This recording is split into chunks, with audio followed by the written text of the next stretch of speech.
Do me a favour and open the window for me. Big one or small one? No, small one.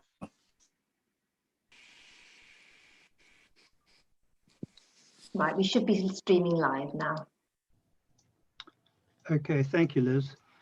So I see some of the microphones are not muted, Liz. Right, welcome to everybody.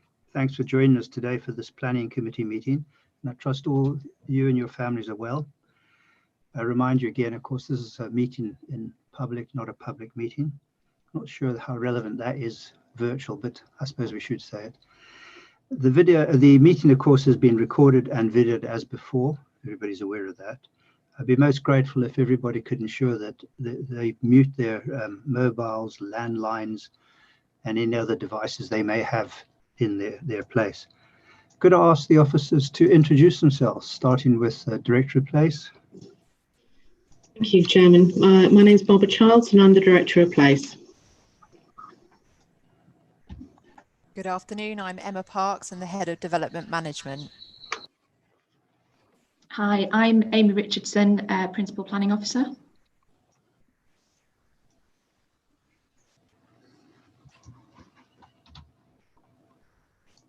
Come on, Liz, don't be shy. Well, go ahead, Linda. Oh, sorry.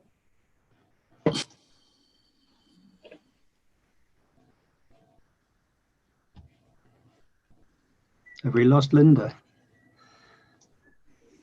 There you go. Can everyone hear me? Hear you Yes, now. we can. Yes, we can hear you. Oh, sorry. I'm Linda Saunders. I'm legal advisor to the committee. And I'm Liz DePauli. I'm clerking the meeting today.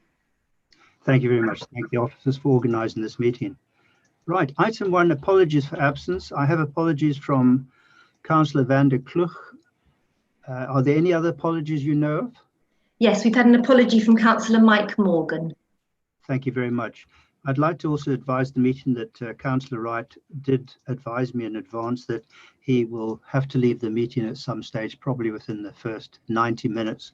So he's made his apology for when he leaves, and I thank him for that. We move on to item 2, the minutes of the previous meeting. May I sign these as a true and correct record?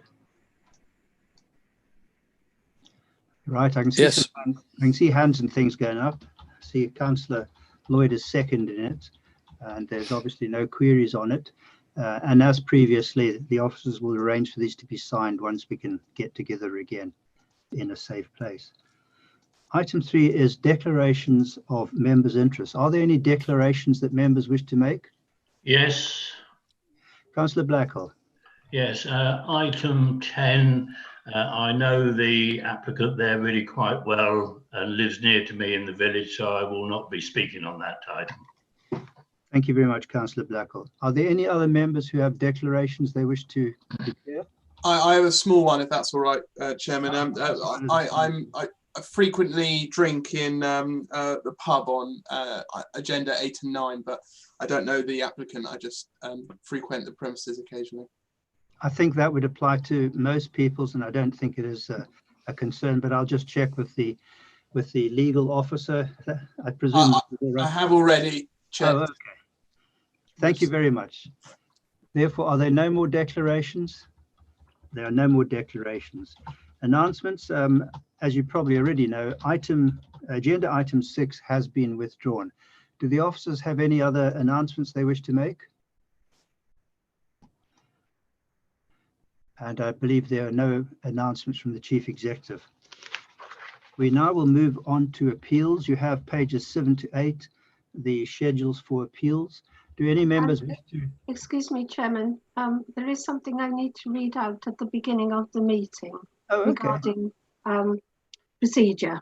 Yes, sure, go on. Although I think we're all word perfect on it, but anyway.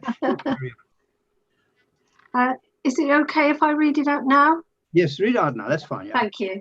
And can everyone hear me? Okay. This is a brief reminder of procedures and behaviours during the meeting. Could you please make sure that your mobile phones and other devices are switched to silent to make sure, and particularly if they're in close proximity to you, Everyone is responsible for managing their own microphone by keeping it muted, unless unmuted when invited to speak. This includes any roll call vote. Following the presentations and member discussion, members will be asked to vote on each item. The roll call vote is called alphabetically, so to make it as smooth as possible, please could members be poised in readiness to be called and unmute your microphone before you vote, and then mute yourself again afterwards. It's quite important about muting afterwards. When you wish to speak, you will need to press the blue raised hand icon. To find the blue raised hand icon, please click on the participants icon found on the Zoom toolbar, which is at the bottom. The toolbar is actually on the top of an iPad or at the bottom of the screen. I've got a screen, so it's on the bottom of mine. If you're using a laptop or PC. The list of participants will also appear down one side of the screen, and those with raised hands will move to the top of the list in the order that they are pressed. Now, there may be technical issues with connectivity. That means you leave the meeting unintentionally. Unfortunately, if this is the case, you will have to abstain on the item that you missed part of. To re-enter the meeting, use the Zoom invitation link so that you can participate in other items. Sorry, this is a little bit long.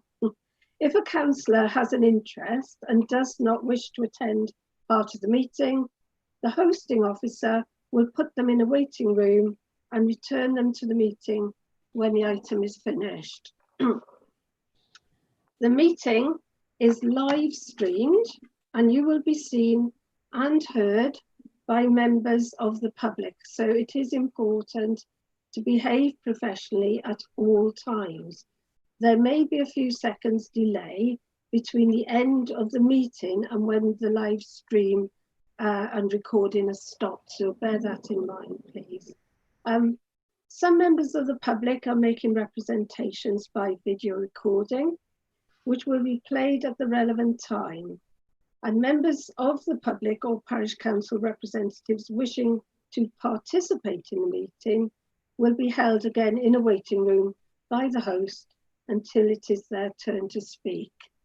As we move through the meeting, if there are any legal points about procedure, then the chair can refer to me. I'd be happy to answer them. Thank you, Chair, for allowing me to speak. Thanks to the legal officer for that. Right, we'll move now on to item 5, appeals. You have the appeals schedule from the officers in your bundle. Are there any queries that anybody wishes to raise on the appeals? There are no queries on the appeals, so we'll now move on to the full agenda of the applications. As I already said, item 6 has been withdrawn.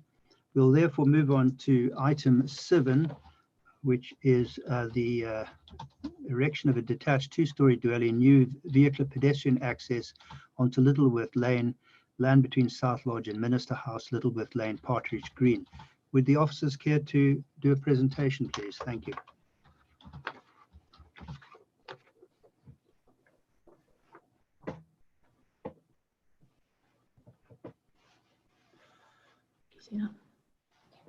Thank you, Chair. So this application seeks permission for the construction of a detached 2-storey dwelling with a new access off Littleworth Lane and off-street parking. The application has been submitted with the intended aim of generating revenue to facilitate works to repair and make sound a Grade 2 listed building which forms part of St Hugh's Monastery. The application is before members given the level of objections received, which are contrary to the officer recommendation, and if approved, the application would represent a departure from the development plan. The site has an extensive planning history, with previous applications for residential development as enabling development for St Hugh's Monastery being refused. The most recent planning refusal on the site in 2014 raised a series of concerns, including that all other avenues relating to raising revenue had not been explored, that there was insufficient detail relating to the future maintenance of the guest house, and that even if sufficient justification were available, the development would cause harm to Littleworth. So the application relates to a parcel of land on Littleworth Lane, seen on the left-hand side of the plan, with St Hugh's Monastery on the right-hand side of the plan, approximately 1.4 kilometres to the northeast of the application site.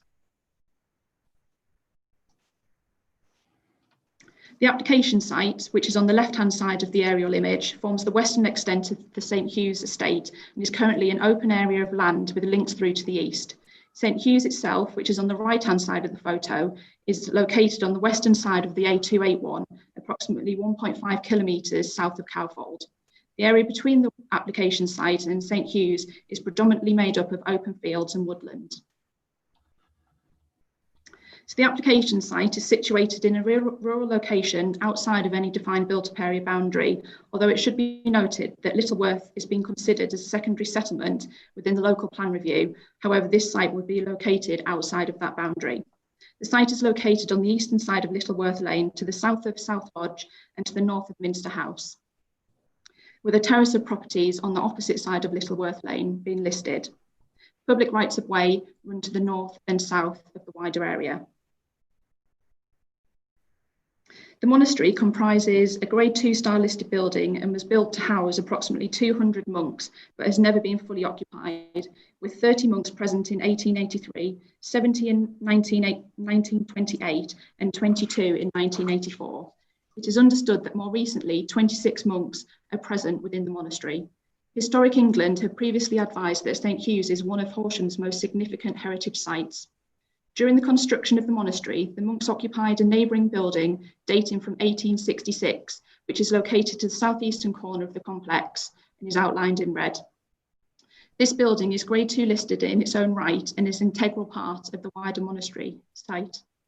This building is now known as the Guest House and provides guest accommodation for visiting bishops and students and meeting space for monks. This current application is accompanied by extensive reports setting out the condition of the guest house and the necessary repairs to secure the short to medium term future of this building. The applicant has advised that once the guest house has been restored to a structurally sound condition, future repairs, maintenance and restoration will be undertaken by the monastery, and it is evident that the wider site undergoes a continuous cycle of works to maintain its current condition. So the application site is located on the eastern side of Littleworth Lane, to the south of South Lodge and to the north of Minster House. The frontage of the site is marked by a hedgerow and intermittent trees, which create a continuous line of landscaping along a sizable section of Littleworth Lane. The proposed dwelling has been significantly amended as part of the application process, with the overall scale of the building being reduced by approximately 49%. It is acknowledged that the siting of the proposed dwelling would leave an area of undeveloped land to the southern section of the curtilage. This layout, though, would not be uncharacteristic of Littleworth, where similarly sized curtilages are already associated with single dwellings. The application includes the formation of a new vehicle access to serve the proposed dwelling, with an area of hard standing to the front of the property, providing off-street parking. So the proposed design of the two-storey dwelling would feature a hipped roof with subservient front and rear gable elements, with materials dominated by facing brickwork and clay tiles. The dwelling would provide 5 bedrooms and 3 bathrooms to the first floor, with a kitchen, dining, sitting room, study and utility rooms at ground floor level. Turning to some photos of the site, this image shows the site as seen from Littleworth Lane as approaching from the north. The red line provides the approximate location of the new access. This image shows the site as seen from Littleworth Lane again, but approaching from the south this time, with the site in this area. The proposal would result in the loss of a section of hedgerow in order to create the access. The resulting appearance, however, would not be dissimilar to that which already exists elsewhere along Littleworth Lane, as can be seen in the foreground of the photo, for example. So turning to some photos of the guest house itself, These images show the exterior of the guest house, and as can be seen, the building requires work to ensure its long-term future. And in terms of the interior of the guest house, again, these show some pictures. The applicant has advised that without the funding generated by this application, there is significant risk that the guest house will fall into further disrepair and may require demolition works to stabilise the structure, with this view supported by a structural survey submitted with the application. So some 40 letters of objection have been received to the application, and these concerns are summarised within the report. In addition, 3 letters of support have been received. This current application is considered to be materially different to the previous application that was refused, in that it proposes a development which is not considered harmful to the character or appearance of Littleworth. West Gwinstead Parish Council, whilst querying the visibility at the site entrance, raised no objection to the proposal, subject to a Section 106 agreement detailing that profits from the sale of the property are used for repair works at St Hugh's and that only one dwelling is constructed on the site. The proposed dwelling would not be in an isolated location, and while there is clear conflict with policies within the HDPF, most notably policies 3, 4 and 26, the extensive planning history of the site suggests that there is no alternative form of development, either on this site or others, which would come forward and make the same contribution to the future of the guest house that the current proposal would. The proposed development has potential to secure the conservation of the Grade 2 listed guest house building and support its continued use as part of the wider St Hugh's site. And in the absence of any harm and taking into account the potential to secure the future of the guest house, as a designated heritage asset, is it considered that the benefit delivered by the proposal would outweigh the conflict with the HDPF regarding the location of housing. Therefore, it is recommended that members resolve to grant delegated powers to the head of development, be minded to grant planning permission subject to the completion of a Section 106 agreement to ensure that no development takes place until listed building consent has been submitted and obtained for repairs to the guest house building, and that net profits from the development are not used for any other purpose than carrying out the guest house repairs and appropriate conditions. Thank you. Thank you very much. We have 3 public speakers, all pre-recorded. Can I ask the officers to provide us with the first one, Father John?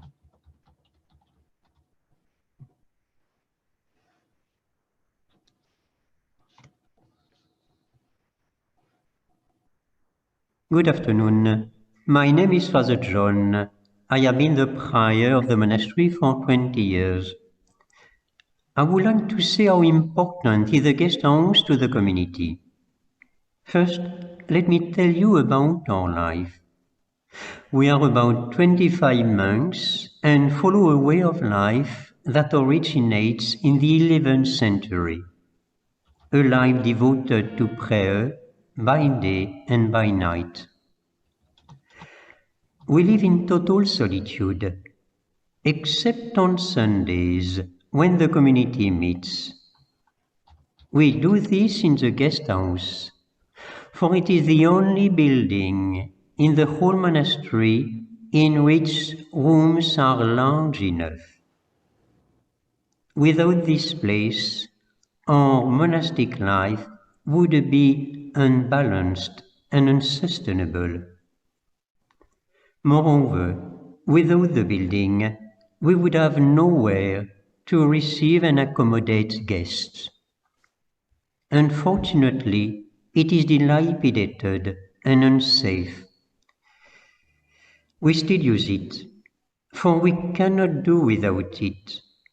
But I am afraid that something very serious may happen. We have no income. Through this application, we can raise money to restore the building.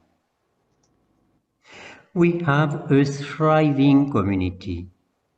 By granting the application, you allow us to continue safely and prosper.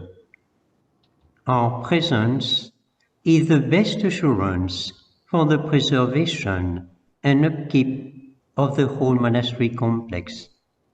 Thank you. Thank you, Father John. Could we now please have Robin Nugent, who is the agent? Good afternoon. I act as the inspecting architect of St Hugh's. How often have you driven along the A272 and on seeing the spire wondered what is there? It is one of the most wonderful and important architectural gems. It is deemed listed Grade 1. It is the only Carthusian monastery in the United Kingdom and Ireland, north and south, and only the second English-speaking monastery in the world. We do not realise how privileged we are to have this extraordinary building in our midst. It contains the officially recorded longest enclosed room on earth. The cloister is over 1 kilometre long. St Hugh's is humbling in its size, beauty, and that it was built in 6 years. None of us realise this until you've seen it. The Inspector of Historic England, Alma Howell, and her predecessors have stated in their responses to your officers that they are satisfied the guest house provides accommodation that is essential to the daily working of the monastery, and that the proposed development, though not fully compliant with their criteria as enabling development, shall be treated as such, and have recommended your officers to support it. Because the community is a silent order, it cannot comply with the requirement of grant aid by public funds and is therefore not eligible, as the inspectors have stated. The project is to make the building wind weathertight and structurally secure. By doing so, the community can continue with its own in-house maintenance team to repair the interior and make it fit for use. The Prior has made it his mission to repair the guest house. As residents in the Horsham area, we may not be as lucky with his successor who may decide otherwise. What then are we going to do with an empty, decaying and vandalised monument in our midst? This is our collective opportunity to support him. Thank you for your support. Thank you, Mr. Nugent. Can we now have Clive Dawson, who's the structural engineer? Hello, I'm Clive Dawson of Hockley & Dawson, structural engineers specialising in the repair and conservation of historic buildings. St Hugh's is unique in my experience of building in the UK, and it was roof constructed using techniques more common to French buildings of a similar age and older. The roof is supported on raised coloured trusses, which are in turn supported on pendant posts and not directly tied to the floor plane. This leaves it vulnerable to a lack of lateral restraint. This means that the roof structure, and therefore the stability of the structure as a whole, is dependent on the integrity of the carpentry and the walls on which the roof bears. As a result of water ingress, large numbers of the timber structural elements, including roof and floor structure, have decayed, leaving the building in a delicate condition. This can be seen with cracking into walls and distortion to dormers and their associated gables. A number of windows are decaying, which have temporary holding repairs, making the structure vulnerable to a dominant opening effect in storm conditions. Recent structural holding repairs have prevented further significant moisture ingress and propped some vulnerable elements, but we feel the structure is very vulnerable to further decay and has the potential for a limited collapse of some elements, particularly in storm conditions, or if moisture gains access again. We feel that a scheme of urgent structural repairs are required to consolidate and conserve the historic fabric and provide a weathertight and sound external envelope. And these repairs, which on the whole will not require significant intervention and can be carried out using conventional conservation techniques with a minimal intervention approach, will stabilise the structure for the future. Thank you. Thank you, Mr. Dawson. Do officers wish to come back at this stage? Councillor Donnelly, there are 3 more speakers on this item that still have to speak. Oh, sorry. Oh, I see the 3 names above. I thought that was for the council one. Okay, which one do you want to start with then? Graham Morgan Watson?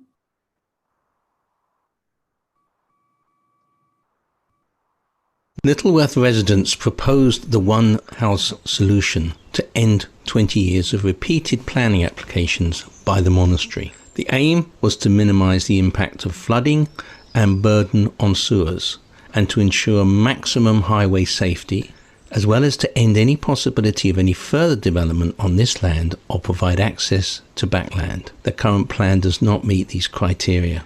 The parish council support is based on one dwelling and one dwelling only. They, like us, expected this to be covered in the S106 order. The current location of the one house and omission from the committee report to ensure one dwelling is of grave concern. It leaves open the risk of splitting off the land and the monastery making further applications. Of material consideration is this land's status as being outside of the proposed secondary settlement area. The report makes reference and comparisons to Abbots-Lee. Unlike Abbots-Lee, this part of Littleworth has established hedges very close to the verge on the one side and houses on the other without off-street parking, added to which Windmill Inn patrons regularly use this stretch to park. As a result, buses, cars and the many cyclists that regularly use this road have to negotiate a single line of traffic, making emerging onto the lane very hazardous. Highways have requested all visibility lines must be maintainable in perpetuity, recommending a central access location. Highways requested a topological survey and speed survey. None have been forthcoming. This committee is being asked to consider an application without having all the necessary information. I appeal to the committee to ensure that whatever is built is sustainable, minimises environmental impact and maximises highway safety, making it safe for cyclists and pedestrians, as well as securing an end to any further applications on this land. Thank you to Mr. Morgan Watson, who was objecting to this. There are two more objectors. Is this now? Yes, Mr. Nick Clare. Thank you. Nick Kerr, Minster House, adjacent to the south boundary of the proposed development. In addition to the proposed conditions, we are concerned that there appear to have been no ecological surveys undertaken to assess the potential impacts that development proposals will have on the biodiversity present on the site and within the locality. Local planning authorities have a statutory duty, according to UK and EU legislation and policy, to consider the potential impacts of a development on protected and priority species, habitats and statutory designated sites that are protected by law. We want to see specific pre-commencement conditions which consider potential impacts of a development on protected and priority species and habitats under National Planning Policy Framework and the Local Plan of Horsham District Planning Framework. In particular, Strategic Policies 25, the Natural Environment and Landscape Character, and Policy 31, Green Infrastructure and Biodiversity. Under protected and notable species legislation, there are relevant records of badger, bats, reptiles including grass snake and hedgehog in land directly adjacent to the site. Surveys for these species should be carried out. Any trees or buildings to be removed or lost to development should be subject to a survey for potential roosting bats and required mitigation. It's very likely the hedgerows, trees and scrub vegetation at the site provide opportunities for nesting birds. Removal of these could result in an offence being committed under the WCA 1981 as amended. Mitigation in the forms of works timing will be required. To summarise, at the least, we expect a preliminary ecological appraisal is undertaken, with further detailed surveys for protected species as required. This is to ensure the works are undertaken with regard to relevant planning policy. This should include details of any mitigation measures, if required, in relation to important habitats and priority species for biodiversity enhancements in line with national and local policy. Thank you. Right, thanks to Mr. Kerr, the second objector. The third and final objector is Mr. Roger Webb, please. My name is Roger Webb and I am a neighbour living nearby the proposed building of a house in Littleworth Lane, just north of Mill Lane. The planning application is DC/19/0678. The proposed building on this plot has a long history going back many years. I therefore find it very hard to believe that this current planning application may be approved with so many important pre-commencement conditions that should have been resolved or investigated before this meeting. There has not been a topological survey carried out. A speed survey has not been carried out. I'd like to add that due to the parking opposite the proposed driveway, there is generally a row of parked cars. This effectively means that the road is a single carriageway with a 40-mile-an-hour speed limit. Displays from the driveway cannot be achieved to satisfy the authorities. Therefore, a 7-day speed survey will be carried out, or should be carried out, at the busiest times, 7 to 10 a.m. and 1600 to 1900 p.m. for a realistic speed check. A county surveyor should have been involved before any decisions were made, as previously agreed. Southern Water appears to have problems with drainage from the site. This should have been addressed years ago. It is a countryside location and building should theoretically not be approved. It appears that the southern half of the site is going to be garden.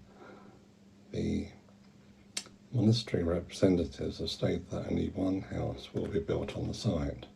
A legal agreement could state that the condition of the planning application being approved would ensure that no other house or business facility is built or no access road is made in the southern half of the plot in the future. Thank you. Thanks to Mr. Webb. Do the officers wish to comment at this stage on the representations? Yes, I'll come back on a couple of the points made.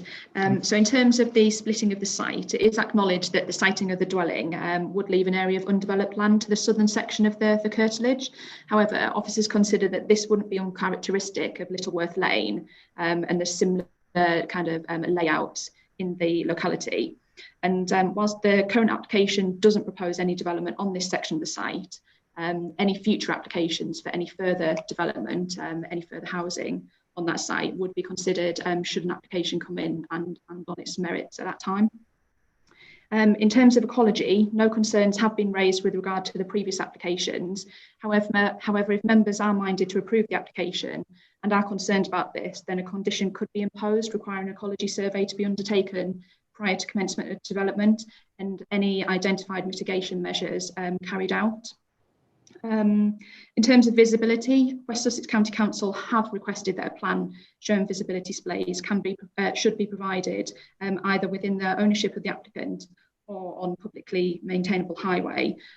It's considered that this could be secured by a condition showing details of the maximum displays that could be provided together with any necessary landscaping works along the frontage of the site. Thank you. Thank you very much. We'll now move on to the ward members for Carfield, Sherborne and West Grinstead. Start with Cabinet Member Councillor Chowan.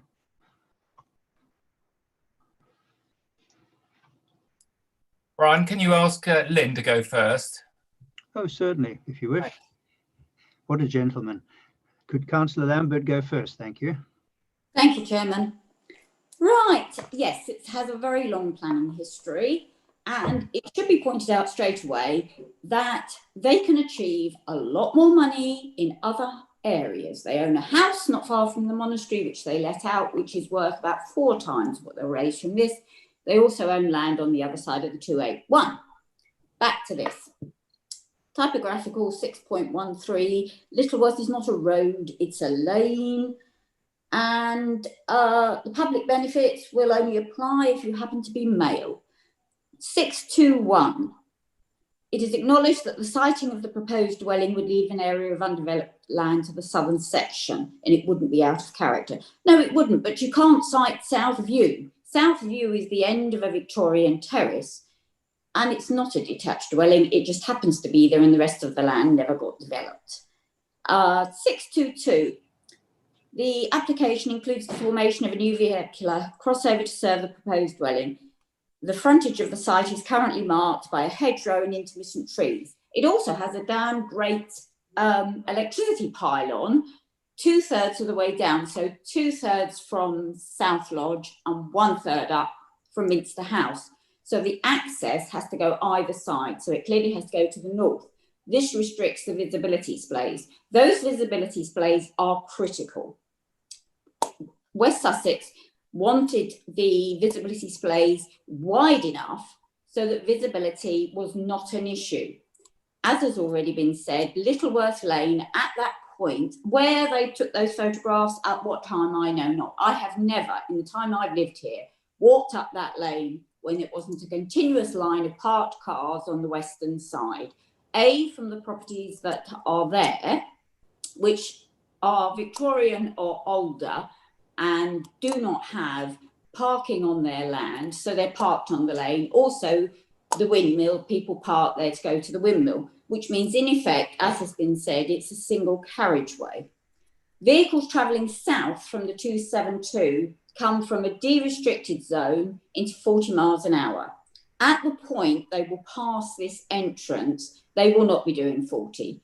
They rarely get to 40 until they get to Mill Lane. So they will be going faster than 40. Vehicles travelling north will be trying to dodge the cars on the left, and bicycles and dogs and humans and horses and the occasional tractor. So those splays are critical. I've spoken to the planning team about this because highways have said if the splays cannot be achieved, then there has to be a speed survey. So if that happens, then that will be great. On 629, the site layout, not only must it provide sufficient parking, it's got to provide enough on-site manoeuvring that vehicles leave the site in a forward gear. Anyone reversing onto a single carriageway, which is what in effect it is, it's a danger. It's an accident waiting to happen. 2 dogs have already been killed along there by vehicles travelling in excess of the 40 miles an hour. Car coming out there. I hate to think what's going to happen. We come to the conditions. Condition 13, preoccupation condition, is not strong enough. It needs strengthening. We need this to make sure that there is the turning, that they will come out in a forward direction. So that condition needs strengthening. I'm also quite happy that we definitely have a condition for the ecology survey, and anything that happens there, especially with the taking down of this hedgerow, I want to be there to see it, because it may not be ancient, but it's very old. And I think all of these conditions and any work there should be done in consultation with the local members. Thank you, Chair. Councillor Chowan. Thank you, Chair. I think Lynn has highlighted some of the issues. This has gone on for years, ever since I became a HDC councillor, and I think I've now had 3 visits to the monastery, which I'm very privileged to have had, of which I can't share with Lynn. And it's an amazing site, honestly. It is jaw-dropping, the cloister. And the little houses that are built all the way around it, so that everyone can have their own little house leading onto the cloister. But after the cloister, the church itself, or the chapel, and the library are also jaw-dropping. It's an amazing jewel that we have set in very close to us, right in the middle of our ward. And but all of you know it, because you're inspired, aren't you, as you drive through the district. None of you can miss it, and you often probably wonder what it actually is, because it is so tall, and it is an amazing thing, and I really, really want to protect it. But I have to say, when I first visited it and I went to show them around the guest house, the condition was unbelievable. I can't believe it survived this long since I first went there. And I can't believe that it's improved, and how they've managed to keep it standing, to me, seems like a miracle. It is an amazing site. It's a guest house not fit for a bishop. This is a guest house fit for a pope. It is just jaw-droppingly beautiful, but it is in a very terrible way. It is very, very sad. And what upsets me is that this has been so long and drawn out. And at last we have a project which seems to have a certain amount of legs on it, whereas the previous ones were totally unacceptable. I worry about, Lynn has talked about the visibility. Anyone who draws up there, Littleworth Lane is quite wide and decent as you come up to it, but as soon as you go past the junction and enter this bit of the lane, it seems to shrink on you as the houses and the hedgerows and the parking come together. And it's unbelievable when you go up there, if the pub's open and the bus is trying to get through, it's nigh on impossible. And actually, I can't see how anyone is going to find it very easy to come out of those houses unless the splay is really long, and in which case the hedge is going to be hugely damaged. But I suppose the most important thing that worries me is the business case, because it says at this point that the net profit will be put towards this. This is what I've always struggled with. I'm not an expert in these fields, so I really shouldn't comment, but we have, I think, all experienced refurbishment jobs. And if I showed you how big this place was, and you think the net profit from the sale of one house is going to produce a substantial sum of money, which is going to save this house, I have my doubts, because it is so large and so beautiful, and it is in such an actual state. And I wonder whether a lot of this money will just disappear in fees, and we will see very little actually becoming it. I see a smile coming from my colleague who knows about property and these things, and I'm sure he would have a fit if he wandered around this. But I think you saw from a couple of the pictures the steel supports going up through the building. They're literally everywhere, and to walk in the roof area, well, you can't. It's just unbelievable, and years have gone by. So for me, the thing is the viability and the advice that the monastery have perhaps received they could have helped in the past to have got them to a better position. I'm really stuck on this one. I don't think the money will save it. More money's got to come. I know that Richard Luce, Lord Luce, has spoken to me many times on this, and who lives very close by. And it is such a historic, he's desperate to save it, and he is trying to find additional funds to do it. So really, I'm caught in a dilemma on this one, because I'm not sure. I wonder whether the officer can advise whether in the delegation to accept this, Lynn and I would be able to look at the business case, and if we felt comfortable with the business case as well as the other items we can then say, fine, we're comfortable, let's go ahead with this. But if we're not, then perhaps we could bring it back to committee. I don't know how Lynn feels about that. I should have talked to her beforehand. I'm getting a thumbs up. So I'd be interested to listen, Chairman, to what others say, and maybe I could endeavour on your goodwill that if we get a chance towards the end, you might ask us back if you think that's appropriate. Thank you. Do the officers wish to comment on the ward members' representations? Yes, please. Do you mind muting it? Sorry, we'll just need to F1. If you press F1. That's it. Thank you. Sorry, we're in the same room, so we just have to manage the feedback. There's a fair few points that arose there, and certainly, as Councillor Lambert said, we can add that ecology survey and also amend condition 13. Also, if members were concerned that the application is already delegated for approval subject to the section 106, within that we can always receive those visibility display plans as part of that delegation if that was a concern of members. And in terms of the business case, obviously that's for you for as decision makers, but if there were still concerns over the business case, then a resolution could be, or something like minded to approve subject to further consideration of the business case. It's obviously something, as you will know, certainly the local members, that officers have been considering for some significant period of time. And you're right, it's not going to pay for all of the repairs to the building. That's clear. And Barbara, the Director of Place, and I have actually had the privilege of visiting the site. I'm very privileged to do so. But it will, in accordance with the information we have, be able to secure those emergency repairs, which are obviously some significant concern at the moment. I hope those comments are useful. Thank you. Thank you. Yes, it's certainly a jewel in the crown type of scenario. It'd be such a shame to lose it. I thought Councillor Chowan made a very good point about the amount of funds this would generate, but of course he would know as well as me that it could be the start of enabling finance on a general fundraiser, but who am I to say? Right, I have three members who wish to speak, Councillors Brown, Vickers and Circus. I'll start with Councillor Brown, please.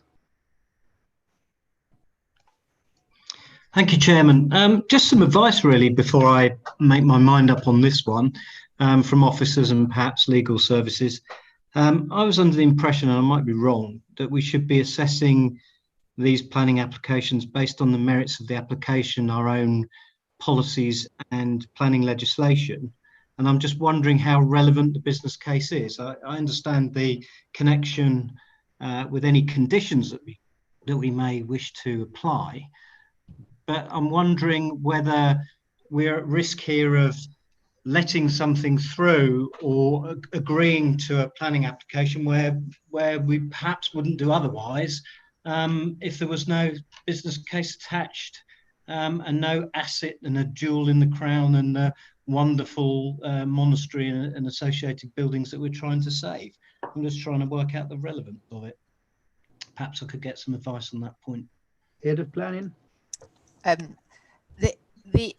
The policy does allow us to consider enabling development. Now, this is slightly different in that it can't be classified as enabling development in the truest sense, and that's because the building is not open to the public. However, you know, we have to consider applications in accordance with their policies unless material considerations indicate otherwise. And obviously a material consideration in this instance is that we have a significant listed building which is in a state of disrepair, and there are certainly national and local policies which support the retention of those buildings. So if it wasn't listed, we perhaps would be in a slightly different position, but it is, and it is a material consideration, and there is a way in which we can secure that the funds go towards that, and that is through the Section 106 legal agreement. So you're right, we need to consider all elements. You need to consider the acceptability of the new house at Littleworth, but also the benefits that could provide to the listed building. Thank you. Councillor Brown. Thank you. So just to conclude then, the application would still have to fly on its own merits, essentially. Yes, it does, but one of the merits is obviously the benefits that this would provide to the listed building. Right. But as Councillor Chowns already pointed out, and I think the officers backed it up, that it's not going to be enough money to secure the future of this listed building anyway, on its own.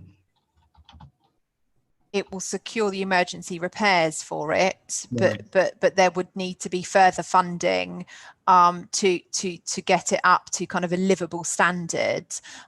What the monastery have said is that they do have some in-house expertise that they could bring to that, and that was evident when I went on site, that there were ongoing significant improvements to other buildings. So their position is this would fund the emergency repairs, and further ongoing maintenance could happen through their own finances. Thank you. Thank you. Cabinet Member Councillor Serkis, please.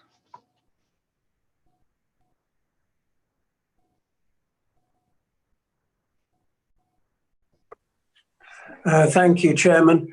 I wonder whether I could ask the officers to give a little bit more clarification to the concept of an enabling development.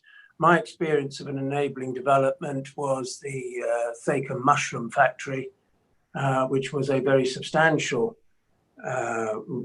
rescue, I suppose you might call it. But I noticed that Emma Parks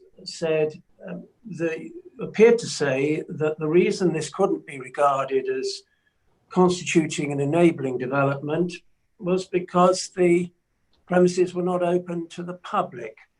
And yet in paragraph 6.38, it seems to be saying that the reason it can't be regarded as enabling development is because it will not make a sufficient contribution to the long-term future of the guest house.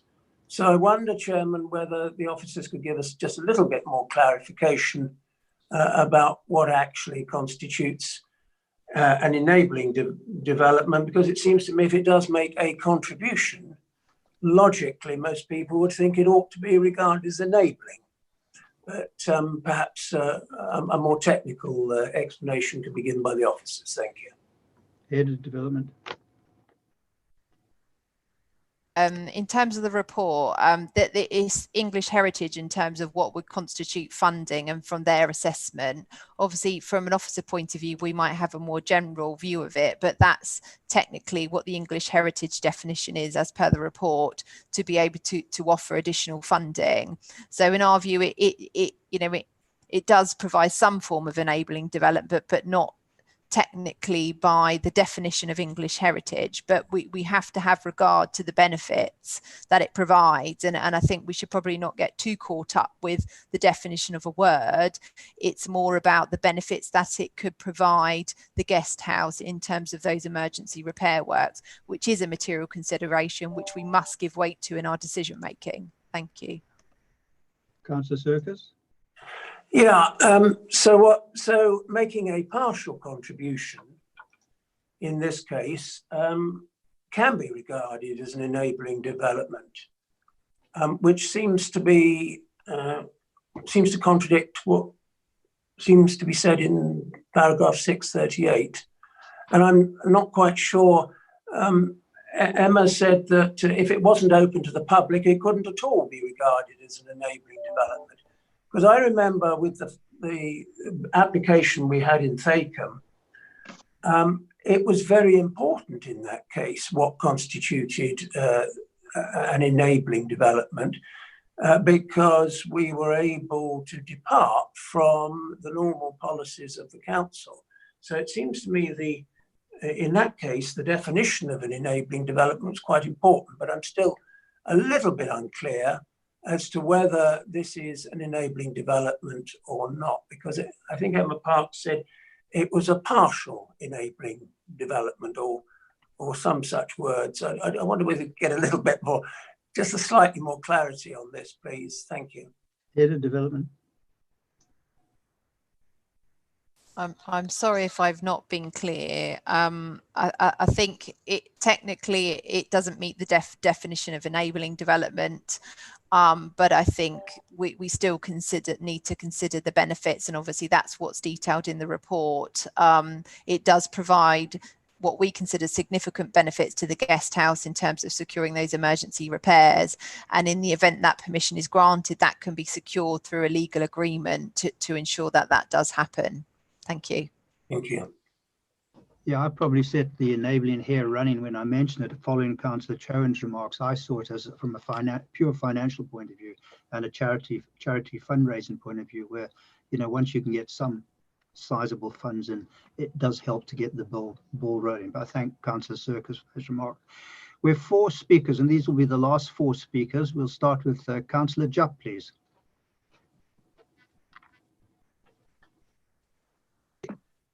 Thank you, Chairman. First of all, I'd like to actually thank the officers for a very good presentation on what is quite a difficult subject. I was particularly impressed with the use of aerial shots, plans, locations of the monastery, etc. And after having listened to all the considerations, and our colleague Councillor Lambert spoke very passionately about this, I regret to say that I'm not in accordance with her views. I've looked at this carefully, and I believe that little weight should be given to the prospect of realising cash from this particular project. And as Councillor Brown alluded to, we should look at the principles here. And in that respect, I take note of the officers' report and their paragraphs 623, 625, and 642. As a result, I'm therefore minded to agree with the officers' recommendations. Thank you, Chairman. Thank you, Councillor Jupp. Could we have Vice Chairman Councillor Lloyd now, please?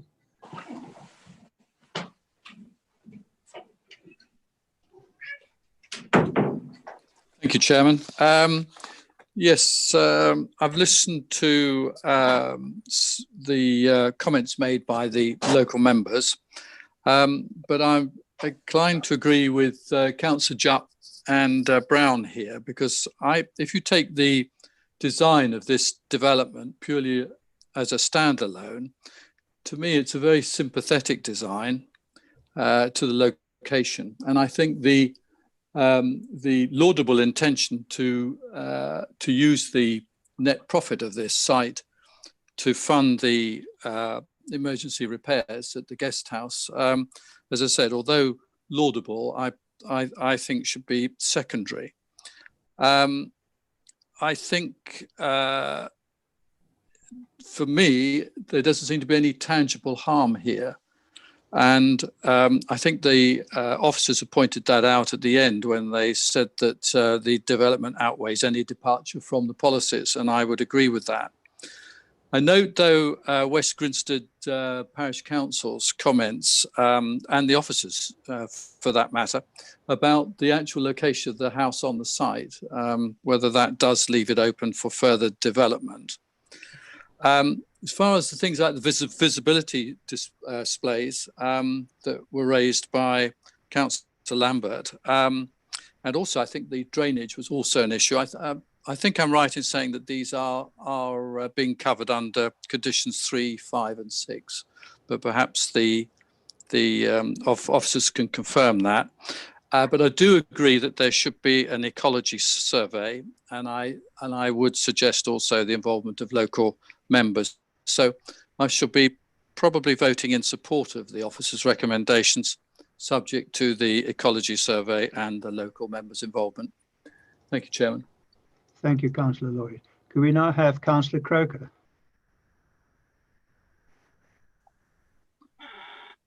Thank you, Chair. I'd like to basically support Councillor Lambert's views here.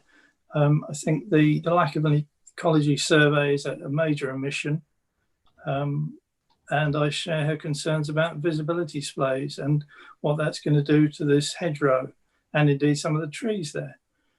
So at the moment, unless I'm persuaded otherwise, I'll be inclined to vote against it in its current form. Thank you. Thank you. And the last speaker now is Cabinet Member for Planning, Councillor Vickers, please. Yes, thank you, Chairman. I think this is an important heritage building here, and it does desperately need to be preserved. And whilst I wouldn't want us to be going against policy, I think the benefits of this application outweigh that policy harm, if you like. I would want to see that condition 13 and an ecology condition. I think it's really important that that ecology condition is in place.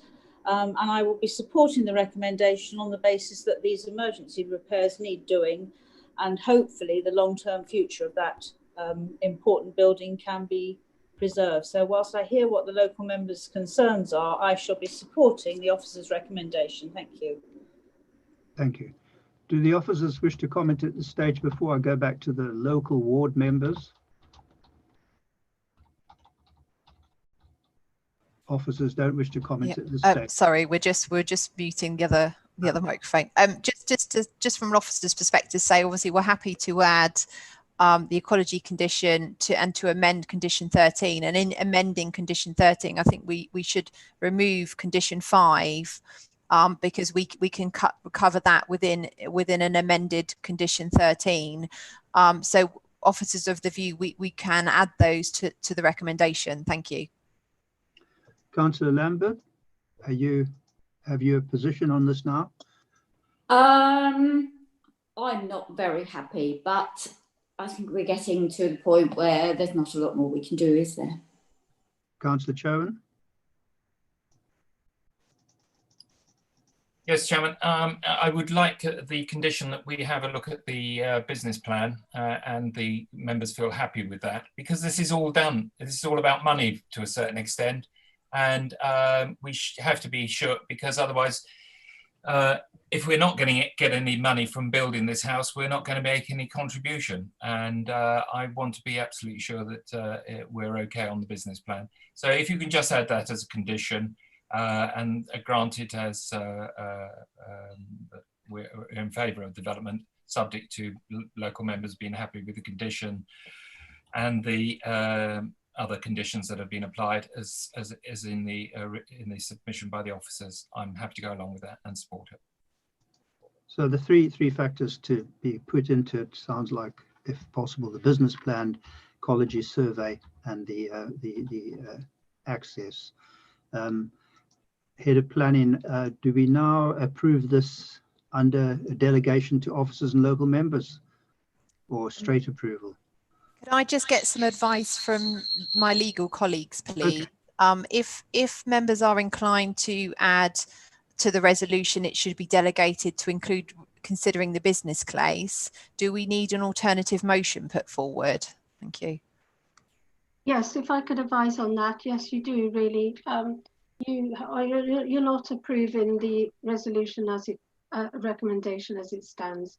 So we need member to approve an alternative with amended conditions. And then that needs to be seconded by another member. And then we can vote on that. Okay. Who is going to propose this? Councillor Chowan, would you like to propose it? Yeah. We lost you. Can't hear you. Right, have you got me? Sorry. No, thank you. Yes. I get confused between mute and unmute. I don't know which I've done sometimes. Right.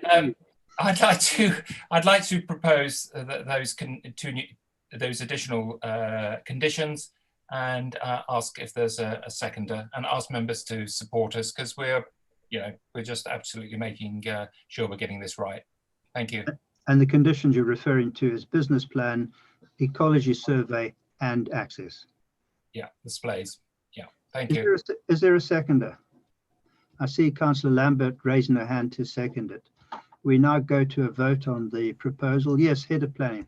Can I just clarify? The amended resolution is to delegate approval to the Head of Development in consultation with local members to consider the business case, to add a condition on regarding ecology and the submission of visibility display information. Am I correct? Yes, Councillor Lambert's shaking her head. Thank you. Up and down, not sideways. Thank you. Right. With the officers now, I wish to call do the roll call to take the vote on the motion that's been put down by Councillor Chowan and Councillor Lambert. Yes, I'll do the roll call. And was that the amendment to condition 13, the one about the visibility displays, or was that? Yes, correct. It's an amendment, so it's a new one and an amendment, and then it's delegating in consultation with the members regarding the business case. Yeah. Okay, so this is what you're voting for, right? Okay. Councillor Blackhall. For. Councillor Brown. Against. Councillor Chowan. For. Councillor Circus. For. Councillor Clark. For. Councillor Croker. Against. Councillor Dorr. For. Councillor Donnelly. For. Councillor Jupp. For. Councillor Kitchen. For. Councillor Lambert. For. Councillor Lloyd. For. Councillor Noel. For. Councillor Platt. Against.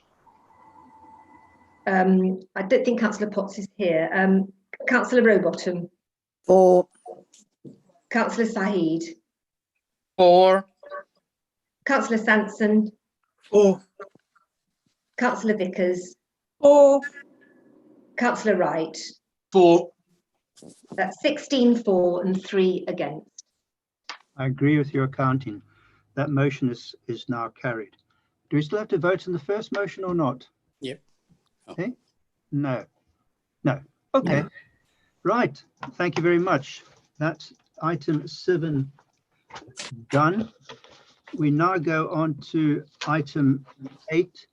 In fact, 8 and 9 will be one presentation by the officers, as I understand it. The one item is actually listed permission, and the other is the full planning permission. And I'll just give you a bit of notice that after we've done these two, we'll take a short recess for people to recharge their batteries or something. Right, would the officers wish to do the presentation on the demolition of existing outbuilding, erection of an outbuilding, holiday accommodation, conversion of existing garage to shop, moving of timber gazebo, erection of signage for shop, listed building, Franklin Arms, London Road, Washington. Thank you.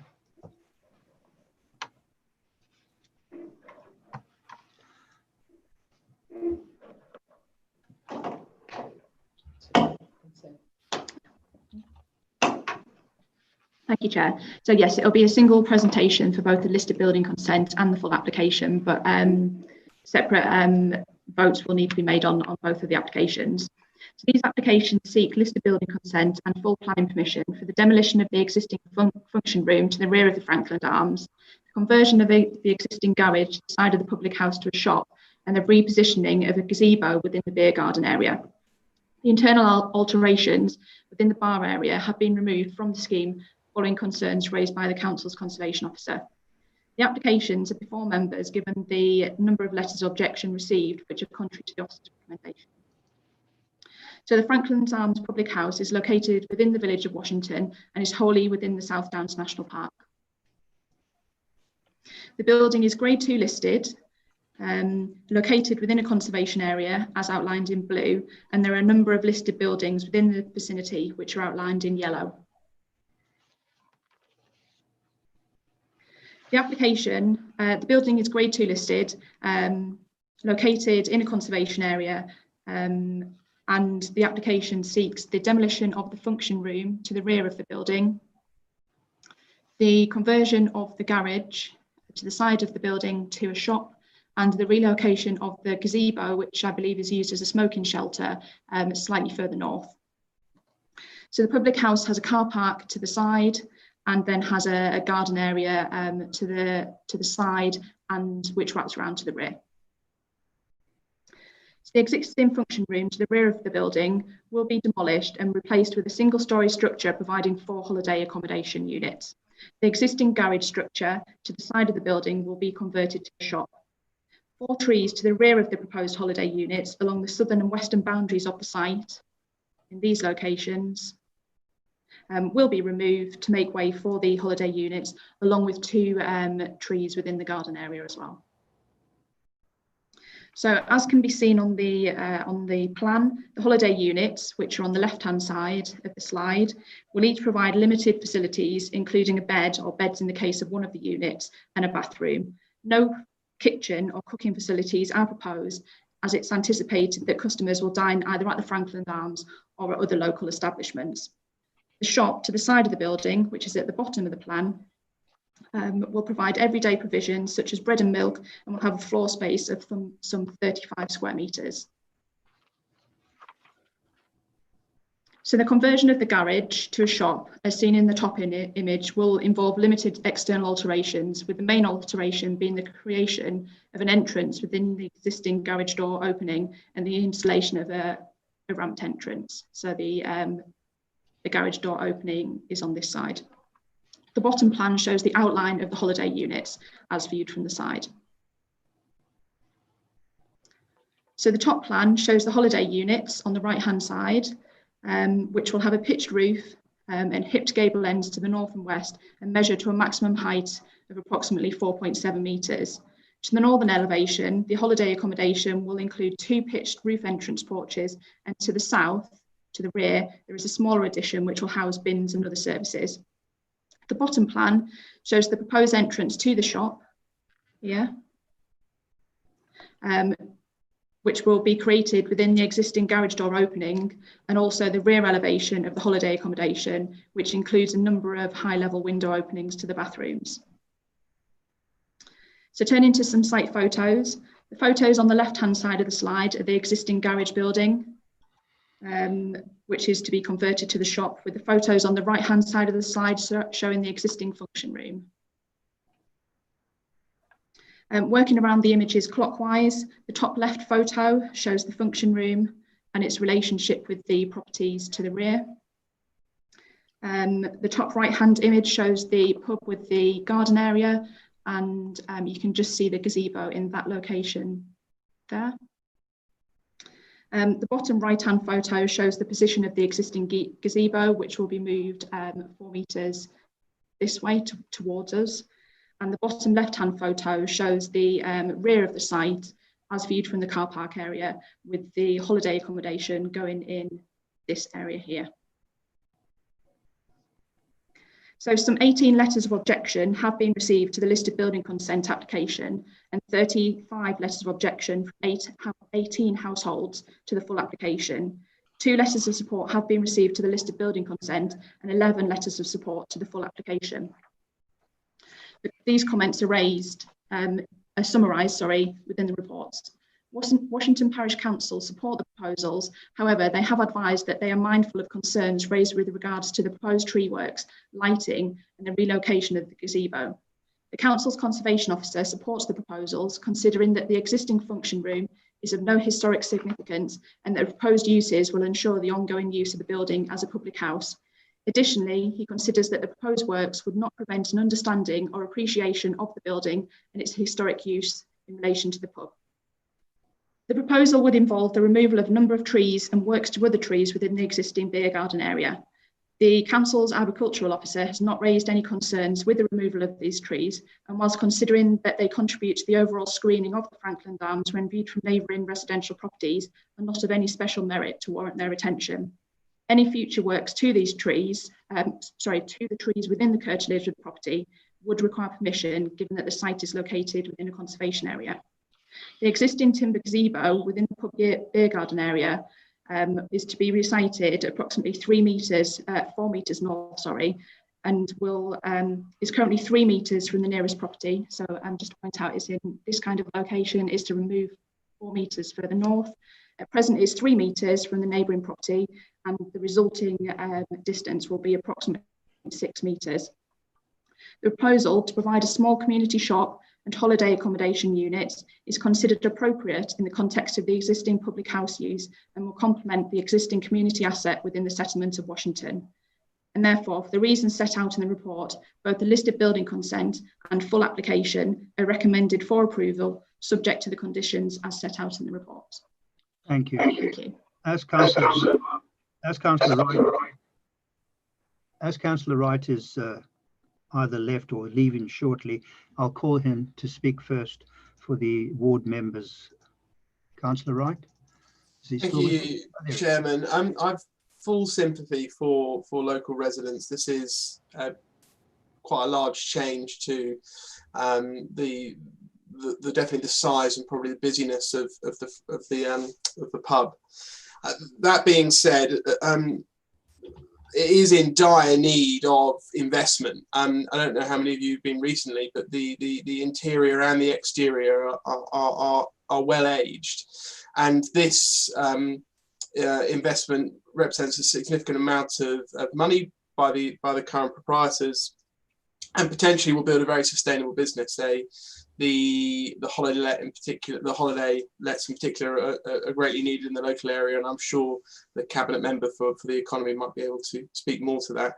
I do have a question though. The road is very busy that it's on, and lots of people who are visiting the pub park on the far side of the road and then cross over. I mean, is there any allowance where the officers might be able to tell us in sort of additional parking? Because obviously on the holiday let and then also the village shop, it's going to be even more of a parking issue.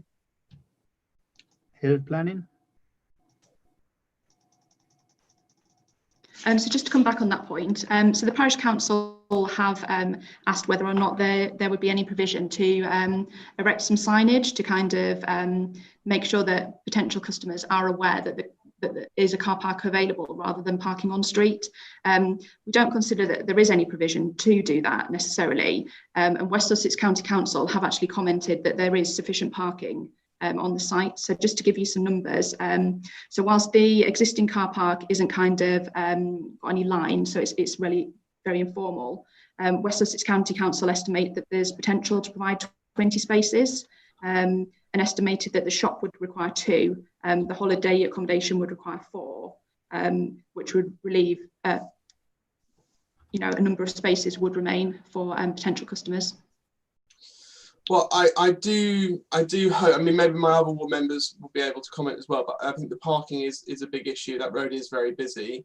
I am inclined to support this simply because I cannot see another way that the future for what is a community asset can be achieved without this investment. But I am interested to hear what my fellow ward councillors say as well.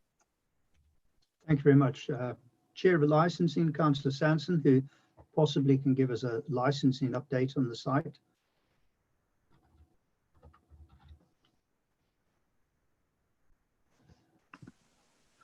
Thank you, Chairman. I've been advised there's no current or historical licensing issues with the Franklin Arms, so that lays that couple of reports to bed, I guess. Subject to conditions set out in para 10, I have no hesitation in supporting the officer's recommendation. Thank you. Thank you, Councillor. Leader of Council, Councillor Daw. Thank you, Chairman. Well, I can remember this pub, I would say it's its heyday. I don't know what its heyday was, but if one goes back 15 or 20 years, it was a very popular pub. The difficulty was always parking. Now, quite clearly, most traffic should not be travelling through Washington to get from one side. You know, if you're going from Stenning towards Worthing, you should not go through the village. And there's deliberate action designed to stop that. And equally, you can't approach the village coming up the A24. You have to go up to the Washington roundabout. So parking is a problem, and I think will always be a dilemma. And I can understand that for residents, it will be a nuisance. Effectively, what we're saying here is that because someone is wanting to invest and reinvigorate this building, it actually becomes a problem for anyone living there simply because it hasn't got really a car park.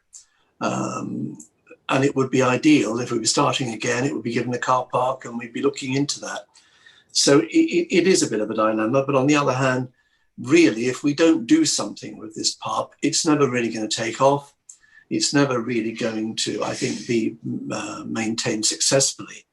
And it's not as though it is brand new. So I think we have got to say in the circumstances that the county council, county highways have not objected to this. And certainly looking at what our own conservation officer has said, it's been very well supported, and that would be an improvement. I have grave doubts whether the shop will actually ever work, because shops have been tried in Washington before. But okay, if it doesn't work, it doesn't work. So all in all, I think that really we are talking about, we're really saying, do we want a pub to continue and be viable here or not? And most unfortunately, it does mean that anyone locally is going to be disadvantaged. And that's the balance we have to look at. On balance, I'm inclined to vote for this application. Thank you, Chairman. Thank you, Leader of Council. Councillor Noel.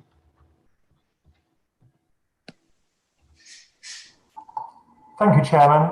Actually, I think Councillor Daw has probably answered my question, but bearing in mind that we need to look at the business side of things to support this application, I just wanted to ask if there were any other shops in Washington. I don't remember there being any, but I can see people shaking their heads. So I understand already that that's answered my question, because obviously it has to be a sustainable business to convert a non-shop into a shop, bearing in mind the financial problems we find ourselves in at the moment. But thank you. You've answered my question. Thank you, Councillor Noel. Councillor Serkis. Thank you, Chairman. I have to say I'm slightly puzzled by that response, because there is, or there was, unless it's suddenly disappeared, a farm shop at Shoots Garden Centre, which is quite a popular farm shop, and unless my geography has completely left me, is in the parish of Washington. Now, it seems to me the problem with Washington is a very large proportion of Washington is on the other side of the A24.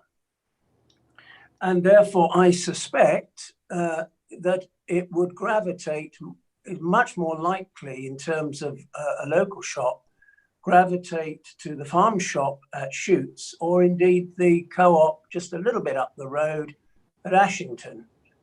And indeed, there are other shops in Ashington as well. And I suspect for a lot of people who are on the western side of the A24, those two shops would be a lot more convenient than, well, not least because there's dedicated, a reasonable amount of dedicated parking for both both those shops, which there isn't, of course, and we've heard down at the Frankland Arms. And indeed, it can cause the traffic congestion down there at times, can cause considerable problems for navigating that road. I'm slightly surprised, since the shop is a part of this application, I'm somewhat surprised that we were asking a monastery to produce a business plan, but we don't ask for a business plan in relation to this shop, which is a part of the application. And Councillor Dorr makes the comment in passing, oh, well, maybe it'll work, maybe it won't work. I suspect it won't work, frankly. But I think we're going to talk about business plans. I would have thought, Chairman, we should at least talk about a business plan for this shop because it is part of the application. So I'm not happy about that part of the application, but I'm, obviously will be interested in what other members have to say. Thank you, Chairman. Do officers wish to comment on Councillor Circus's representation at this stage or not?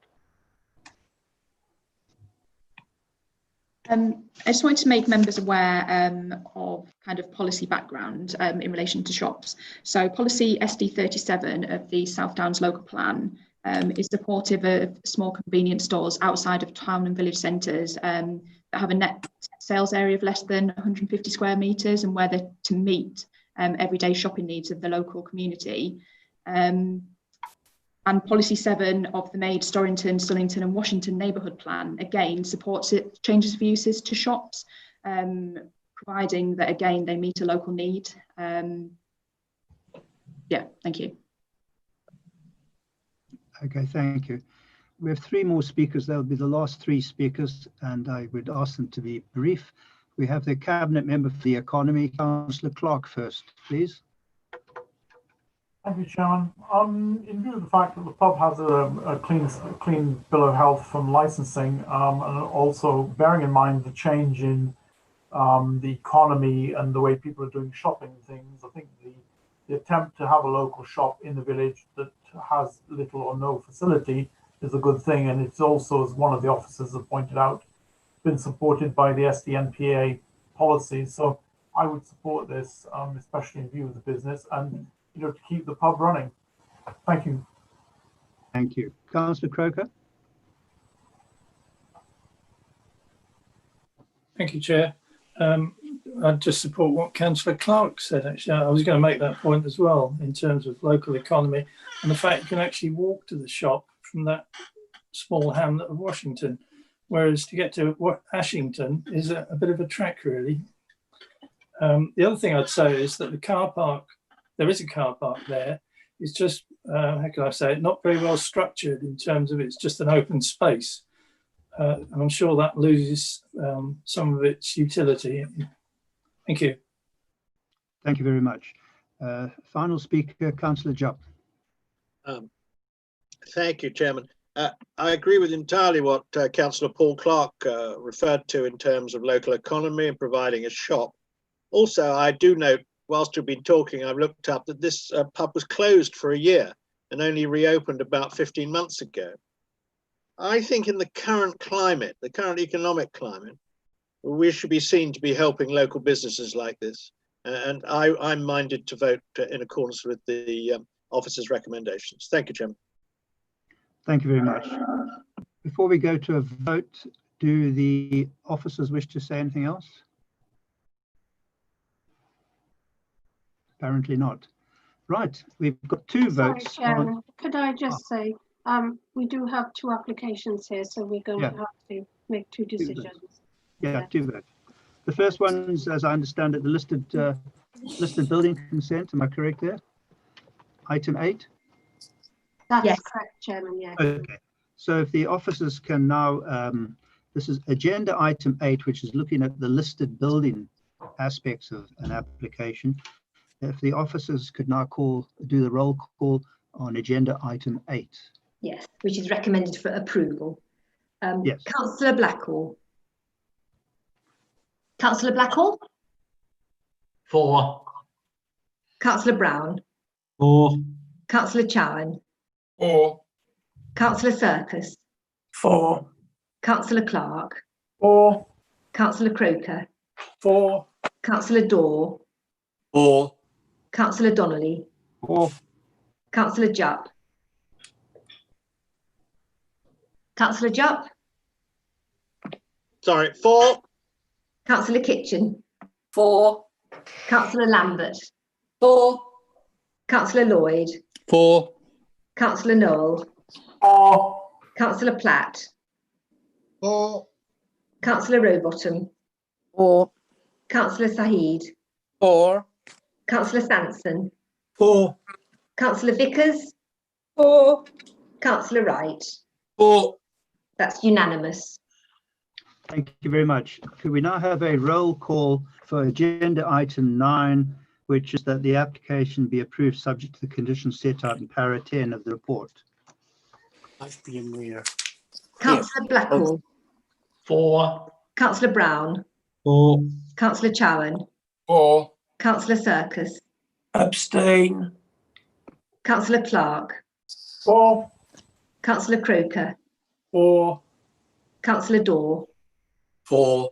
Councillor Donnelly, 4. Councillor Jupp, 4. Councillor Kitchen, 4. Councillor Lambert, 4. Councillor Lloyd, 4. Councillor Noel, 4. Councillor Platt, 4. Councillor Rowbottom, 4. Councillor Saheed, 4. Councillor Sanson, 4. Councillor Vickers, 4. Councillor Wright. 4. That's 18-4, 1 abstention. Well, thank you very much. As said earlier, we'll now take a short break of 5 minutes, people to stretch their legs and do other things. And we'll be back at 2 minutes past 4. Chairman, I'm going to have to disappear, but thank you. Yes, thank you for attending and good luck with your next project. Right, 5 minutes.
Okay, are we all back?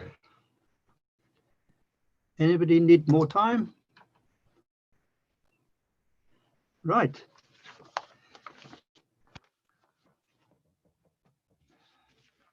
Two to go. We'll now move on to agenda item 10, demolition of existing barn to extend permission for conversion to a dwelling, erection of a repositioned detached dwelling, Rose Barn Cottage, West Chiltington. Would the officers care to present?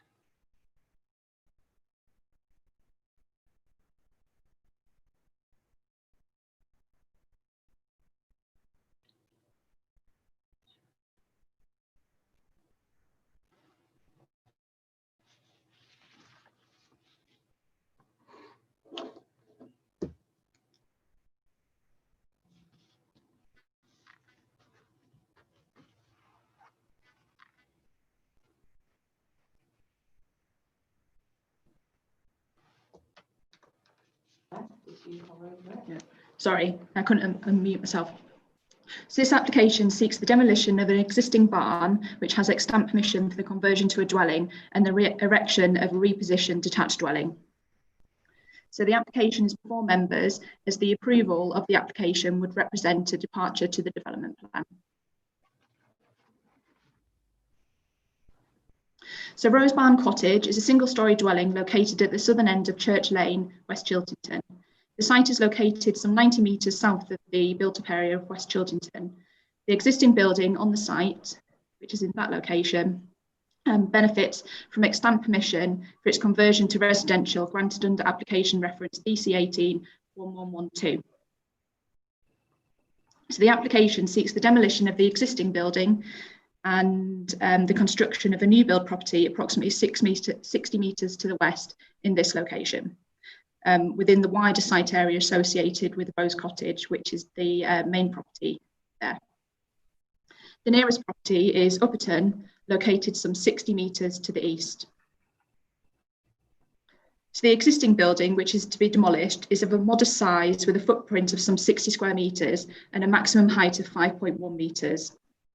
The proposed new build property would have a footprint of some 73 square metres, providing accommodation over 2 floors. The dwelling would be accessed via an existing access along the northern boundary of the wider site with parking created to the front of the property.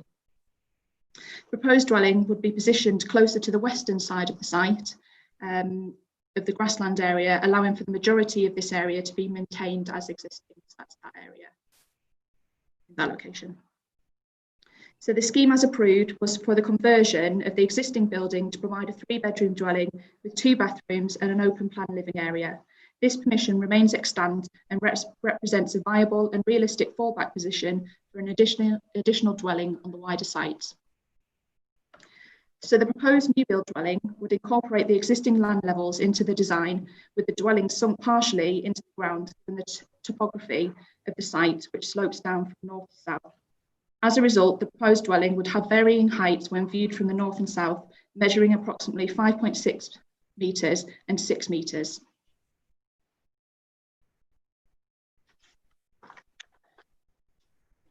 So the dwelling as proposed will provide 2 bedrooms, each with a bathroom and an office on the lower floor, with ensuite bedroom, open plan living room and bathroom on the upper floor.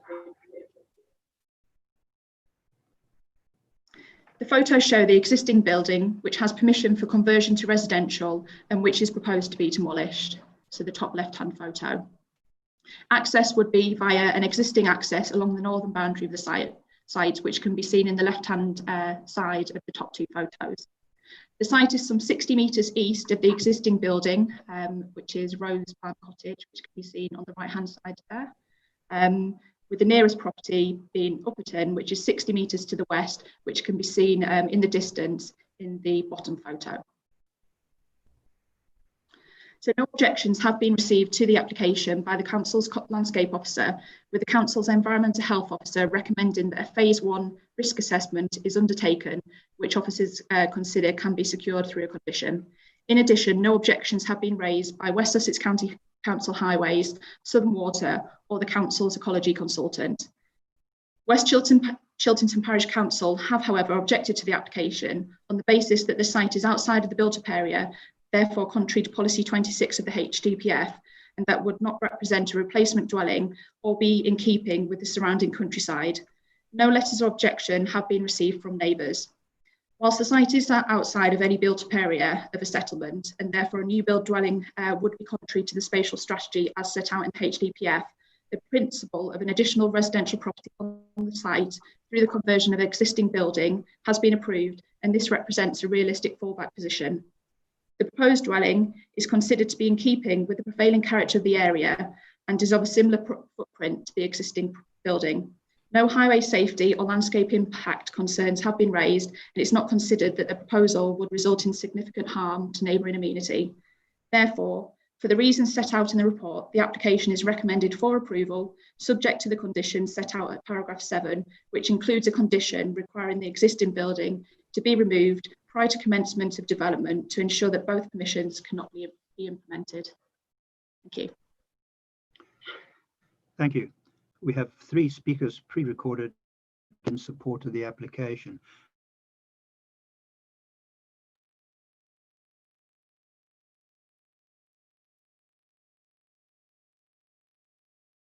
Good afternoon, councillors. My name is Alex Kirby and my wife and I are the applicants, seeking planning permission for a repositioned single purpose-built 3-bedroom dwelling in place of an existing barn with extant permission for conversion into a single 3-bed dwelling. The extant planning permission established the principle of developing a single dwelling on the site located outside the existing built-up area. The modest size, scale and footprint of the new dwelling are similar to that of the barn to be demolished. The new site area is not highly visible from the surrounding area, and the height of the building will be reduced by setting the building partially into the ground. The proposal does not involve an increase in human or vehicular activity on the wider site relative to the barn conversion. It will not harm the amenity of the neighbouring area. It will enable greater control to be exercised over the development compared with the conversion of the existing barn. In making this application, we are enthusiastic about the opportunity to develop a building that is of high quality design, improves the character and biodiversity of the area, and also meets rigorous energy saving and sustainability criteria, as well as being more in keeping with the character and layout of the adjoining area than the existing barn. Prior to submitting the application, we commissioned a thorough ecological appraisal and landscape visual appraisal, and our advisors had detailed discussions with planning officers as part of the pre-application procedure. We have welcomed their advice, and changes have been made to accommodate their specific suggestions. The design has been sensitively conceived, followed a detailed assessment of the site and surrounding area, ecological biodiversity and landscape advice. I wish to affirm that we will conform to any conditions laid down by Horsham District Council if planning permission is granted. Thank you for your time and attention.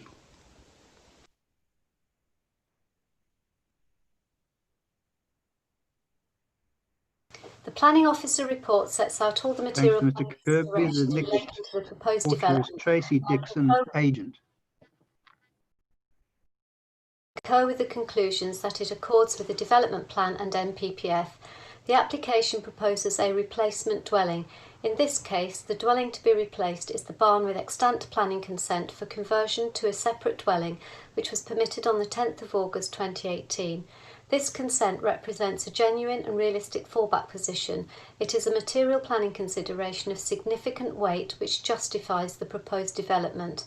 The principle of new residential development is therefore acceptable, notwithstanding the location of the application site in the countryside. Policy 26 aims to protect the rural character and undeveloped nature of the countryside against inappropriate development. I refer the committee to the Council's Landscape Officer's comments and clear support for the proposed development. In addition, the proposal is not inappropriate development, having regard to the established residential use of the site and the extant planning consent. It will not lead to an increase in activity compared to the barn conversion. Its siting reflects a settlement pattern, that of scattered detached dwellings set in spacious plots.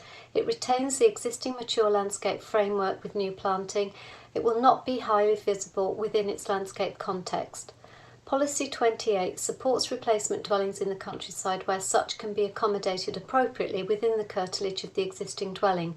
In this regard, the site is within the established lawful curtilage of Rosebarn Cottage and Barn. The proposal is for the one-for-one replacement of the existing barn, and the modest size and scale of the new dwelling compared to the existing barn, and the attractive exemplar design and highest sustainability credentials which will enhance the site and be a clear improvement to the approved conversion scheme. This is a sustainable development and is consistent with the development plan and NPPF. Thank you. Thank you to Tracy Dixon. And the final supporter is Adam Woodbridge. Hello, my name is Adam Woodbridge of APX Architecture. We are architects involved in the design and development of this building. As my colleague will have mentioned to you, the existing barn already has approval to be converted into a home. The existing barn is convertible under the current regulations, but will it make a good place to live?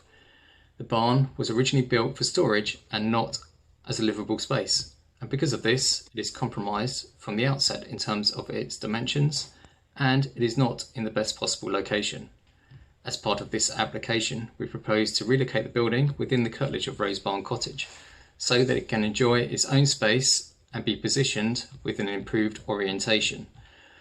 Further to this, you might or might not be aware that, surprisingly, under the current building regulations, the thermal performance standards for a conversion are half of that required for a new home. It is still possible to heat a converted building using high carbon producing fuels such as oil and gas. And on top of this, there are no biodiverse enhancements required. In terms of the environment, the case for a new house over the building conversion is clear cut.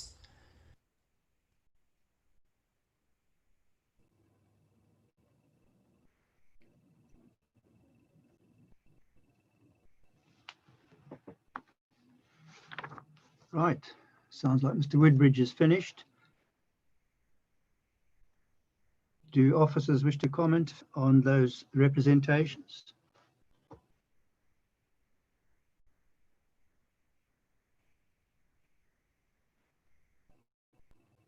Do officers wish to comment? No comment, thank you. Okay, thank you. We'll now go to the ward members for West Chiltern, Thakin and Ashington. Councillor Blackhall.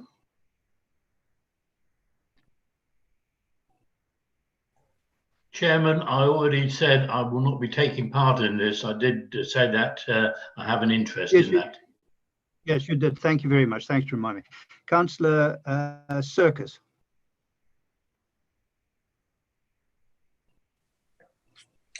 Thank you very much, Chairman. What we know is that the principle of creating an additional dwelling is a given, and so we accept that. However, I'm looking at 6.8 and the comments that great weight should be given to outstanding or innovative designs which help raise the standard of design more generally in the area. And I recall the training seminar we had with our director of place when I asked the question, does that mean that innovative simply means unusual or even in some cases wacky?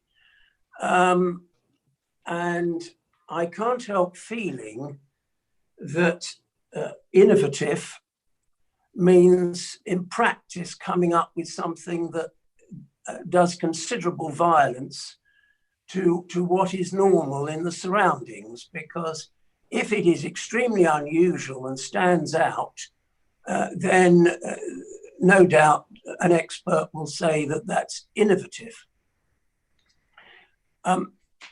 I have to say that I agree with the view of West Chiltington Parish Council when they say that they do not believe that this building will be in keeping with the surrounding countryside. I don't think one can make much of the fact that there are no complaints from neighbours, because there are no neighbours, or effectively for some distance. But I think one should take cognizance of what the parish council is saying, and I really think, personally, I would rather see the barn being converted rather than a new building that, to my mind, is aesthetically unpleasing and completely out of character with any buildings that I know in West Chiltington. I really do wonder, Chairman, we often spend a lot of time talking about design statements as if we really care about good design. And then we're asked to approve this design, which I don't think represents good design and certainly isn't sympathetic design. So I'm afraid, whilst I accept that an alternative, a new unit of a new dwelling house unit is possible, where I accept that, I think this particular proposed building is aesthetically unpleasing, and I agree with the parish council, and I think for that reason we should reject this application. Thank you very much. Councillor Sahid.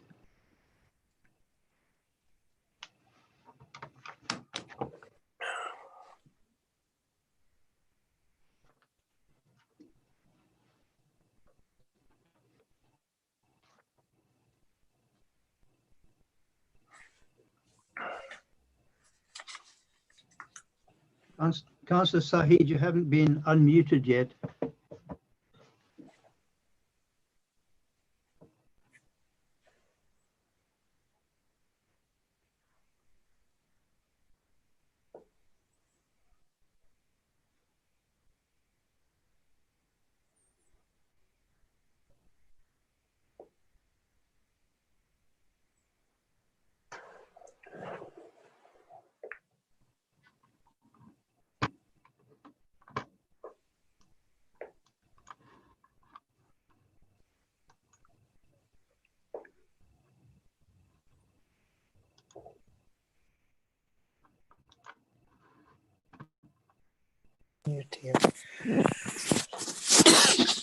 Oh, good afternoon. I do apologize. I'm always having problems to unmute this this pad. Can you hear me now? Yes, thank you. Oh, good. Thank you. I totally agree with Philip Circus about his comments that was made. And I, for one, I myself have 2 points to raise. And that is, number one, why wasn't the barn developed some time ago when it was agreed for the development? And secondly, the building by itself is outside the building area. And in West Chiltington, I don't think that's very nice. So I would object to this application in conjunction with the parish council, if I may. Thank you. Thank you. Would the officers care to comment at this stage? I'll come in now if that's okay. Just to say, with regard to the design, obviously its design per se is important, but this proposal isn't acceptable in principle under paragraph 79 of the NPPF, which talks about innovative design and where you may allow a dwelling because of its exceptional design. That's the wording within paragraph 79. So there's a difference there. This one is allowed in principle because of the fallback position, and because the principle of a house has already been established through the fallback position. And so whilst, as Councillor Sahid has said, it is outside of the built-up area boundary, the fallback position establishes that principle. And I appreciate the comment about why they haven't developed the barn, but unfortunately in planning terms, the key point is it's an extant permission, which means it's a permission that can be implemented. And that's the consideration, that if they wanted to, they could implement the barn. but obviously so it's a valid permission, but instead they're proposing to demolish it and build a new building. So the key consideration for these fallback ones are the differences between what the benefits would be for the barn conversion versus what they would be for a new build. And officers are of the view that there are some benefits in terms of an improved design, and as you've heard, an improved building energy performance, and are of the view therefore that this building is acceptable. Thank you. Thank you. We have 3 members who wish to speak: Councillor Knoll, Jupp and Croker. Can I call on Councillor Knoll to speak now? Yes, thank you, Chairman. I'm a little bit confused because I think this is in danger of establishing a dangerous precedent. Several times during the speaker's evidence that was given earlier, they referred to this as being a replacement building. The fact is that a barn is being demolished in one field, and down the lane in an entirely separate area, a new building is being put up. Why is that a replacement? I don't understand. A replacement must be built in the same area. It can, okay, it moves slightly, but it's in 2 different locations. So if this is allowed to go through, then anyone can knock down a building in one location and build one 100 meters away, or wherever this one is, and say it's a replacement building. It's not a replacement building. Secondly, one of the speakers, I believe it was the architect, said that it's a distinct improvement to biodiversity. I noticed in 6.23, the ecological assessment says there's 2 bats living in the present barn, which is about to be, sorry, 2 different species of bats. There's a pipistrelle and, okay, a historic long-eared bat, but they are both going to be displaced once the barn is demolished. The new building is, as I said, in the middle of a field, which presumably has biodiversity within it, which is going to be totally displaced once the new building is put there. So there's absolutely no way that biodiversity can be improved. Now, I'm not necessarily going to vote against this, but I think there's various fundamental statements that have been made here which are totally wrong. Thank you. Do officers wish to respond to that? I'll just briefly respond. The proposed building is within the same curtilage, and it may be the case that moving a building could add benefits when compared to the conversion of the barn, but clearly the distance from it is something that members can consider in this instance, and I don't think it sets a precedent because each will be considered on its own merits. In this instance, it's considered to represent an improvement, and it's something that we must consider. Thank you. Right, we have Councillor Jupp, Croker and Vickers. These will be the 3 last speakers. Councillor Jupp. Thank you, Chairman. Interesting having a discussion about design. And I think I got the message right that we are directed to give due consideration or a favourable consideration to exceptional design of buildings.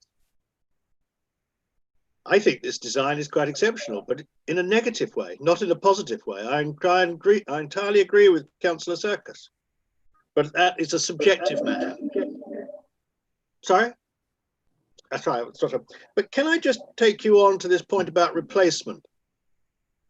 If I look at paragraphs 1.3, it says the existing gross internal area of the barn conversion, which has planning consent, would be 81 square metres. If we then look at paragraph 1.5, we'll see that the overall gross internal area of the proposed building is 50% higher at 120 square metres. Did the officers give consideration to this 50% increase in the area when they were considering the word replacement?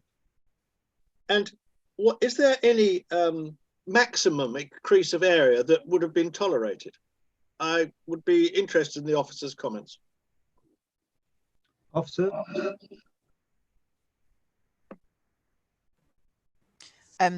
There isn't a specific, sorry, I'm just waiting to be mute. There isn't a specific number by which it would be acceptable or unacceptable. It's about a consideration of the details before us. In this instance, the footprint is similar. And so therefore, whilst it's something we consider, you know, as a standalone, you would have to demonstrate what's the difference in the harm. And so it's not just a matter of numbers, it's a matter of, you know, would it appear more prominent in the landscape, or would there be, is there a better external design finish of the building? You know, how does it sit within the landscape? It's those kind of considerations rather than just a number. Obviously, if something is significantly larger and it has a more harmful impact, and that can be demonstrated, then that's something that we would consider. So certainly something we can consider, but there's not a number by which that makes it acceptable or unacceptable. Chairman, can I just comment on that? Because I think I'm minded not to approve this application for the 2 points that the head of development has just mentioned. One is the size of the building and the merit of having something that much bigger when it isn't a very attractive building in the first case. And I think the existing barn conversion fits in far better into the landscape. Thank you.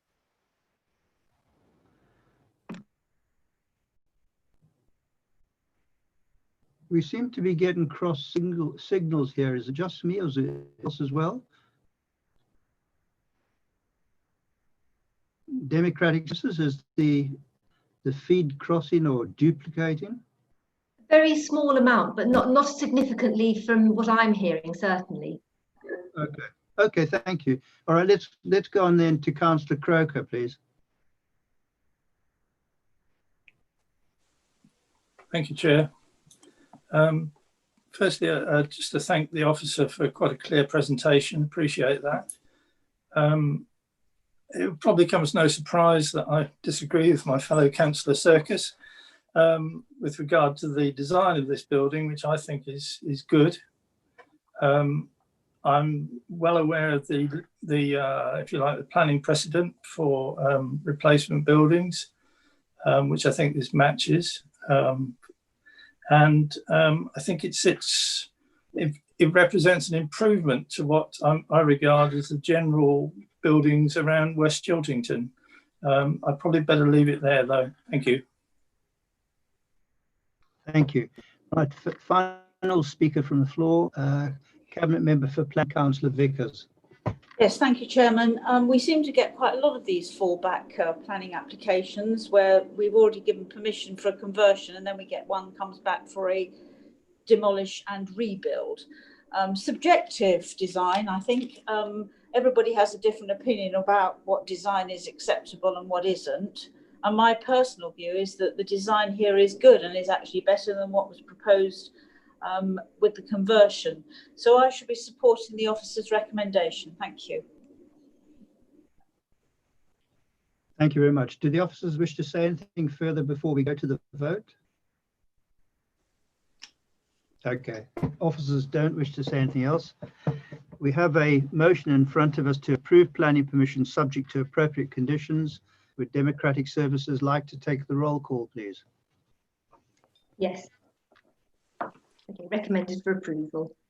Councillor Chris Brown. I'll have to abstain. I took a call during the presentation, so I missed some of the debate, so I won't take part in the vote. Thank you. Councillor Charon. For. Councillor Serkis. Against. Councillor Clark. For. Councillor Croker. For. Councillor Daw. Abstain. Councillor Donnelly. For. Councillor Jupp. Against. Councillor Kitchen. Against. Councillor Lambert. For. Councillor Lloyd. For. Councillor Noel. Against. Councillor Platt. For. Councillor Potts. Oh, sorry, beg your pardon, he's not here. Councillor Rowbottom. Against. Councillor Saheed. Against. Councillor Sampson. Against. Councillor Vickers. For. And Councillor Wright is left, I believe. That was 8 for, 7 against, and 2 abstentions. The motion's carried. We'll now go on to agenda item 11, which is the change of use of redundant agricultural barn to Class C dwelling house, erection of attached single-story side extension Northlands Barn, Northlands Lane, Storrington West, Sussex. Would officers like to present?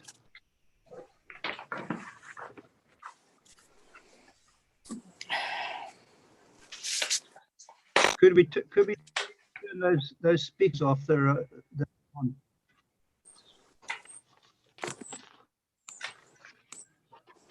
Thank you, Chair. So this application seeks permission for the conversion extension of Northlands Barn to form a single dwelling. So, since the publication of the committee report, Fakenham Parish Council have reiterated their concerns in respect of the proposal. An addendum to the structural survey has been provided to the applicant, along with the flood risk assessment. The addendum to the structural survey considers the implications of the amended scheme which is before members compared to that as originally submitted, and concludes that the amended scheme will result in reduced loadings to the external walls and foundations. And the committee report at paragraph 6.20 addresses the structural considerations of the proposal. And the submitted flood risk assessment provides detailed consideration of flood risk arising from various sources, with it considered that the risk of flooding from all sources within the application site is low. So the application relates to an existing building located off Northlands Lane to the south of Storrington. The barn was formerly one of 3 buildings making up the agricultural farmyard complex, with the remnants of the existing building still evident on site. So the site is located some 270 metres north of the built-up area of Storrington, which can be seen at the bottom of the slide outlined in blue, with the nearest residential property being some 170 metres to the south of the site. There are a number of listed buildings within the vicinity, but at some distance from the site. Public rights of way run to the south of the site within the wider area. So Northlands Barn was fire damaged in the late 20th century, resulting in the loss of the historic roof structure, as can be seen in the photos. A monopitch corrugated metal roof was installed to secure the structure from the elements, and this remains in situ, as can be seen. The proposal will see the construction of a single-storey extension to the existing structure in a similar position to that of a former building, along with the conversion and alteration of the existing building. A garden area associated with the property would be located to the north of the building, with a hard standing area being provided to the front to provide off-road parking. So the proposal will provide a 4-bedroom property with 2 bedrooms being provided within the extension, an open plan living area at ground floor level within the existing building, and then another 2 bedrooms at first floor level within the existing building. Alterations to the existing building would include a slight increase in the height of the stonework at the eastern extent of the building, with an increase in height of the gable ends to facilitate a dual pitched roof. Overall, the building would be some 1.9 metres higher than existing.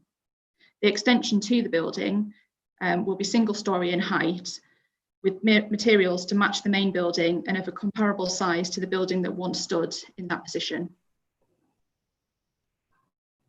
So no objections have been raised to the application by the Council's Environmental Health or Drainage Officers, with West Sussex County Council Highways and the Council's Ecology Consultant also not raising any objections. The Council's Conservation Officer supports the application, noting at paragraphs 3.3 to 3.5 of the committee report that the building constitutes a non-designated heritage asset, and that the repair and conversion of the building in the manner proposed would ensure that the agricultural character of it is not significantly diluted. Both Fakenham Parish Council and Storrington Parish Council have objected to the application. The site lies within the parish of Fakenham, with Northlands Lane forming the boundary with the parish of Storrington. Fakenham Parish Council have raised concerns in respect to the conflict with policies 1 and 9 of the Fakenham Neighbourhood Plan, in that it would result in the creation of an isolated and unsustainably located dwelling and would result in a significant increase in the height of the building and a substantial and inappropriate reconstruction. Storrington Parish Council have raised concerns in respect of the isolated location of the building and that the access is prone to flooding. No letters of representation from neighbours have been received. Whilst the site lies in a countryside location and therefore the proposal would not comply with the spatial strategy as set out at the HDPF, the proposal relates to the conversion of an existing building. However, Policy 10 of the HDPF and paragraph 79 of the NPPF provide support for the reuse of existing buildings, as does Policy 9 of the Thacombe Neighbourhood Plan. Policy 9 of the Neighbourhood Plan provides support for the conversion of existing agricultural buildings to dwellings, providing that they are confined to the existing area of the farm building, are constructed from vernacular materials, do not include inappropriate or insensitive conversion works, and do not result in a significant increase in the existing building footprint or height. Officers consider that the proposal does not conflict with the criteria as set out in the neighbourhood plan and would see the continued maintenance and repair of the building, which is considered to be a non-designated heritage asset and once formed an out farm. The single-storey extension would be of similar dimensions to a former building on the site, with an increase in height of the existing building considered acceptable. In respect of concerns raised about flooding of the access road, while the potential for localised surface water flooding in the facility is noted, it's not considered that the proposal would result in an increase in flood risk, with very little impermeable hard standing proposed. Members should note that the site is located within flood zone 1 and outside of any area designated with critical drainage problems, and therefore for the reasons outlined in the report, it's recommended that the application is approved subject to the conditions as set out at paragraph 7.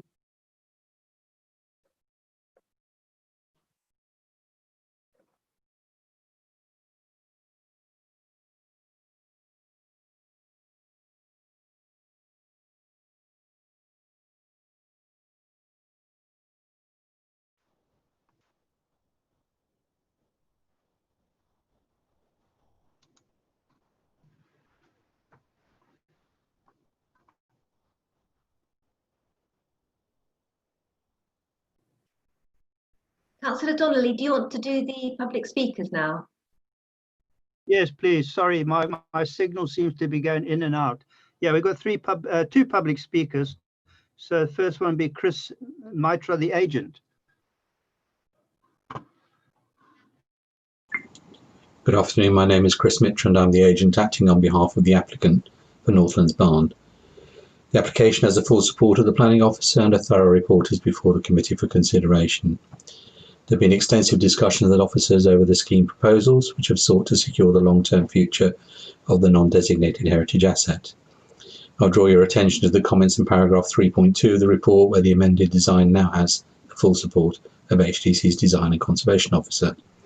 In addition, there are no other technical objections to the proposal from statutory consultees. Paragraph 192A of the framework confirms that the desirability of sustaining and enhancing the significance of heritage assets and putting them to a viable use consistent with their conservation should carry significant weight. That approach forms the fundamental planning balance arrived at by the officer. That planning balance is set out at paragraph 646 to 649 of the report and confirms that the works of conversion are sympathetic to the character and appearance of the historic barn, and there will be no detrimental impact on landscape character, the amenities of nearby occupiers, highway safety, flood risk or biodiversity.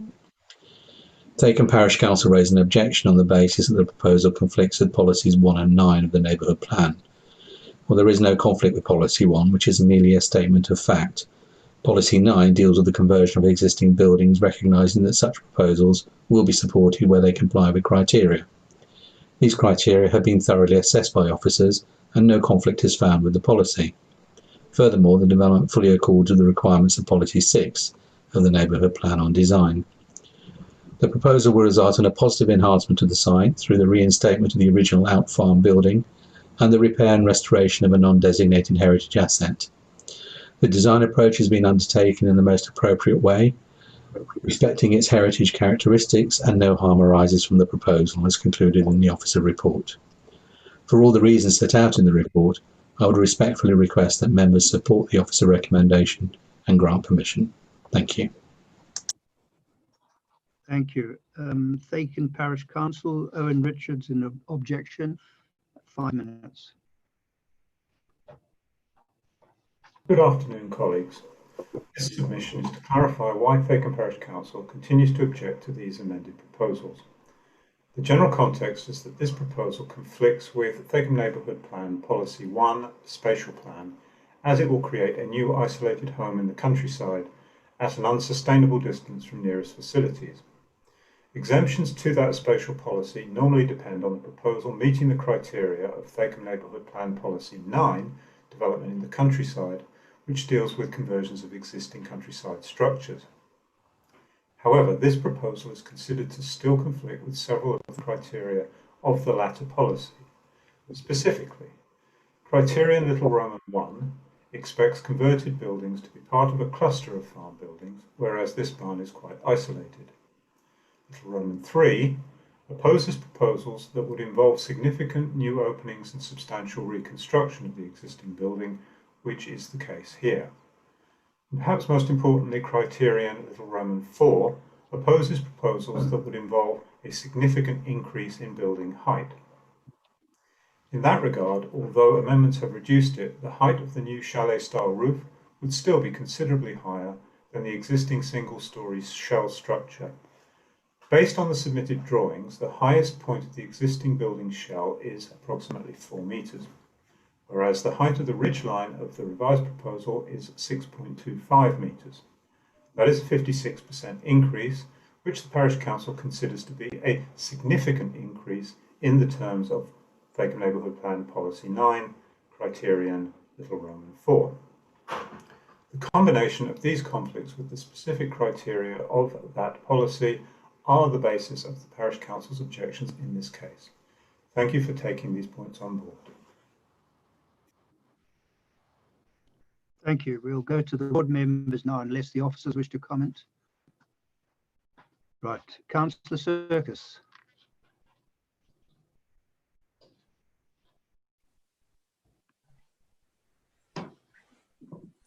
Thank you, Chairman. There was a day when the government believed in localism. Indeed, they passed an act, the Localism Act, which I think was 2011. And we were very pleased about that because we are local politicians and we represent local communities. So the idea of localism was a very attractive one. And we've done our best to persuade our communities to develop and adopt, sometimes at great expense, neighbourhood plans for their communities. But the government has lost interest in localism. And they're now, I think what you could say is their policy is centralism. And they really probably wish they'd never gone down the line of localism. But be that as it may, we are local politicians representing local communities.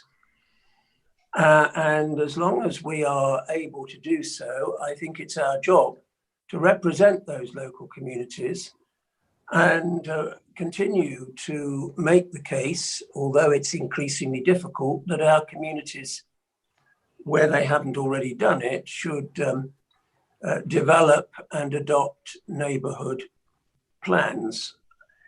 Now, that's what Fakenham did. And Fakenham, remember, has proportionately had more housing development than Horsham. Sometimes people forget that. And as the clerk quite rightly points out, what is on the table today as an application is contrary to that neighbourhood plan. In fact, I get the impression every meeting now we get applications that are contrary to neighbourhood plans that have been established, which sends an awful signal, frankly. I mean, HDC has, on the one hand, been persuading parish councils to develop these plans, and yet it seems to me every planning meeting we have an application which is contrary to those neighbourhood plans, and HDC planning officers are recommending we ignore the neighbourhood plan and we approve the application. Well, as you can see, Fakenham Parish Council and additionally Storrington and Sullington Parish Council oppose this application, and I oppose this application. And I hope all of you who represent you all represent local communities, you are all local politicians, and I think you should stick up for your local communities as long as we are able to fight for our local communities. We should continue to do so. And so, Chairman, I fully support the two parish councils that have objected, and I sincerely hope, in the interests of all our communities that we represent, that my colleagues will join me in opposing this application today. Thank you, Chairman. Councillor Blackwell. Thank you, Chairman. Can you hear me? Yes. Yeah, thank you. I think when I look at this, I'm rather torn, basically, because although I appreciate what Councillor Serkis has said and what the parish council has said, the fact of the matter is that what we have there at the moment is an absolute wreck and an eyesore on what is a very pleasant part of that part of Thacombe and West Chiltington. It is on a footpath and you can walk down there, which I do relatively frequently, to Storrington. So you can get access there. And that, you know, what we have at the moment is really something we have to face quite often. And I think we will see something coming to us in the near future with the Thrills Lane Farm development, whereby there is an even worse eyesore as far as the landscape is concerned, a broken down dairy farm from the 1950s, and no doubt this building we're talking about here was at one time a small dairy farm. And you know, and what do we do with this? Are we going to let this just be in this derelict state forever, or do we actually, as the applicant is saying, do something to get what will be an extremely desirable development, a house in the middle of the country?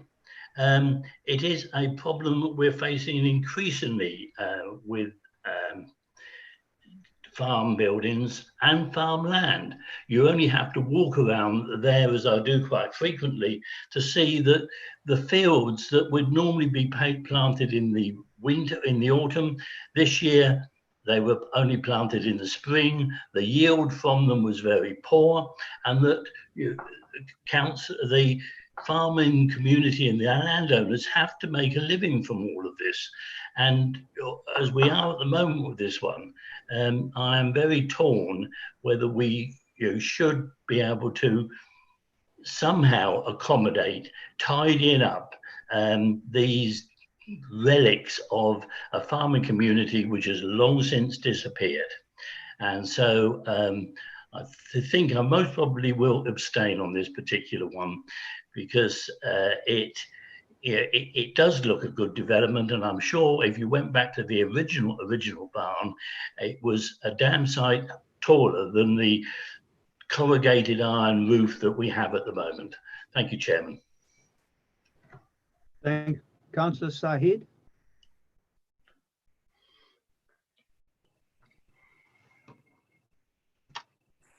Yes. Are you there? Yes. Yes. Yes. Thank you. I note what the two previous speakers have said, and I'm tending to abstain on this one, please, Mr. Chairman. Thank you. Thank you. Do any other members wish to speak?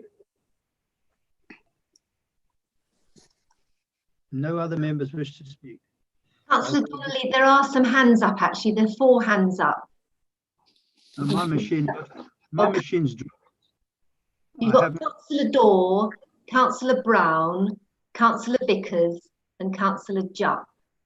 Okay, Councillor Dorr. Thank you, Chairman. This one worries me. If we look up page 101 of our agendas, item 6.8, it talks about in the absence of a rural conversions policy within the HDPF. And I would just make the point, and I would say that to my fellow cabinet member and to the director of place, that we should have a rural conversions policy. And I think this leads us to all sorts of problems. And I think this is one of them. It seems to me that lots of statements are being made here. One of them seems to be an extension or reliant on the Thacombe Neighbourhood Parish Policy number 9.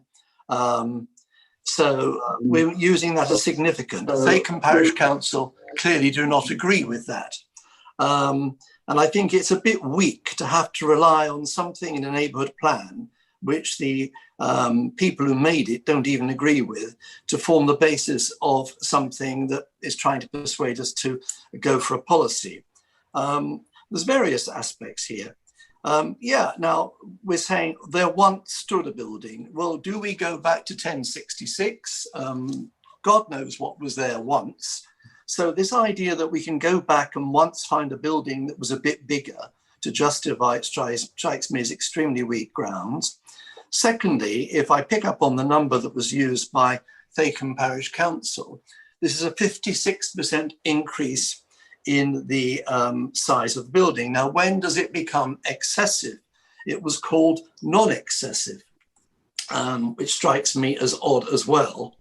We're also being told that this is basically a non-heritage asset. Well, I'm not sure what the definition of that is. I was attempting to look it up. And a heritage asset is an item that has value because of its contribution to society, knowledge, or culture. A non-designated heritage asset is a building, monument, site, or place identified by plan-making bodies, i.e. us, as having a degree of heritage use. Well, I can't see it's got either. Let's face it, this is a cowshed or a pigsty in the middle of a field. And what is happening here, and note the name of the developer, what's happening here is someone has found a reason to convert this pigsty to make money. And, you know, the idea that we go around looking for redundant buildings of whatever size, it seems to me, and then come up with some elaborate, lovely house in the middle of the countryside that someone, no doubt moving from their urban life in South London to the countryside would want, strikes me as very wrong. And I think we're very wrong to support this idea.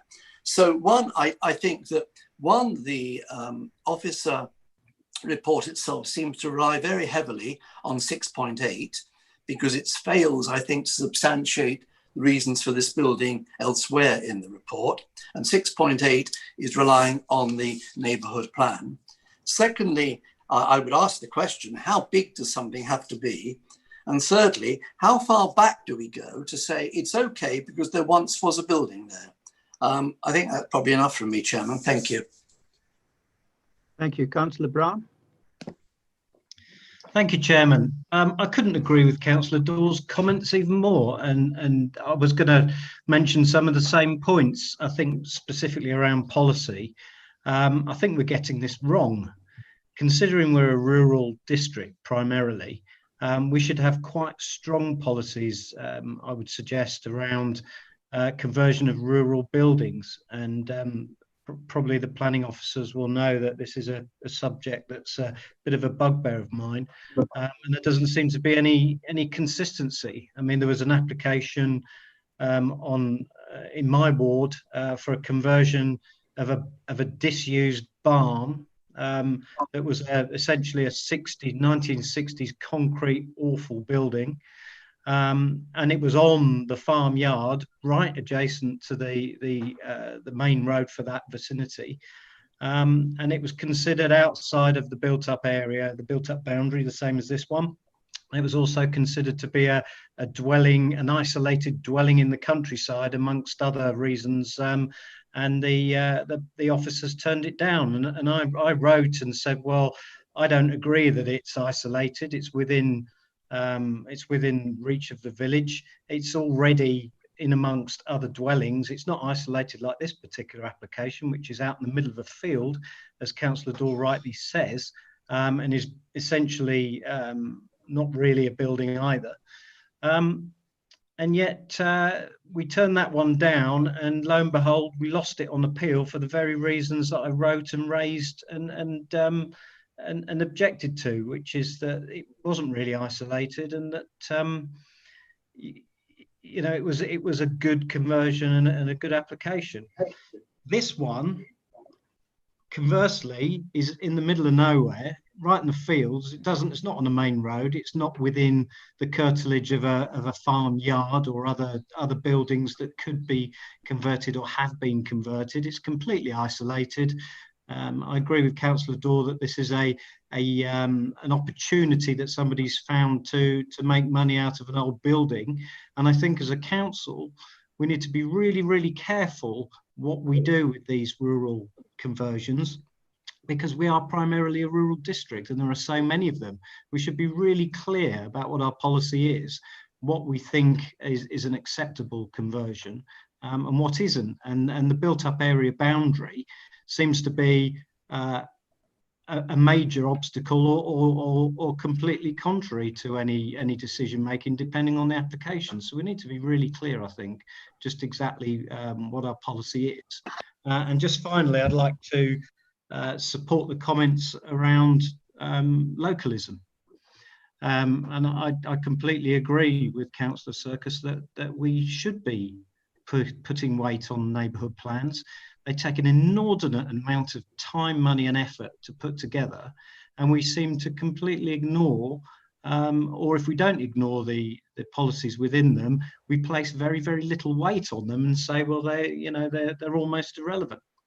So I think for those two reasons, I'll have to object to this one, because I don't think it's a good conversion. It is outside of the built-up area. It would be an isolated dwelling in the middle of nowhere, and it's contrary to the neighbourhood plan. Thank you, Chairman. It looks like the head of planning wishes to comment. Have you muted me? Thank you. I just wanted to pick up on a few of the points that have been raised, if I may, and in particular the points about the policies for barn conversions.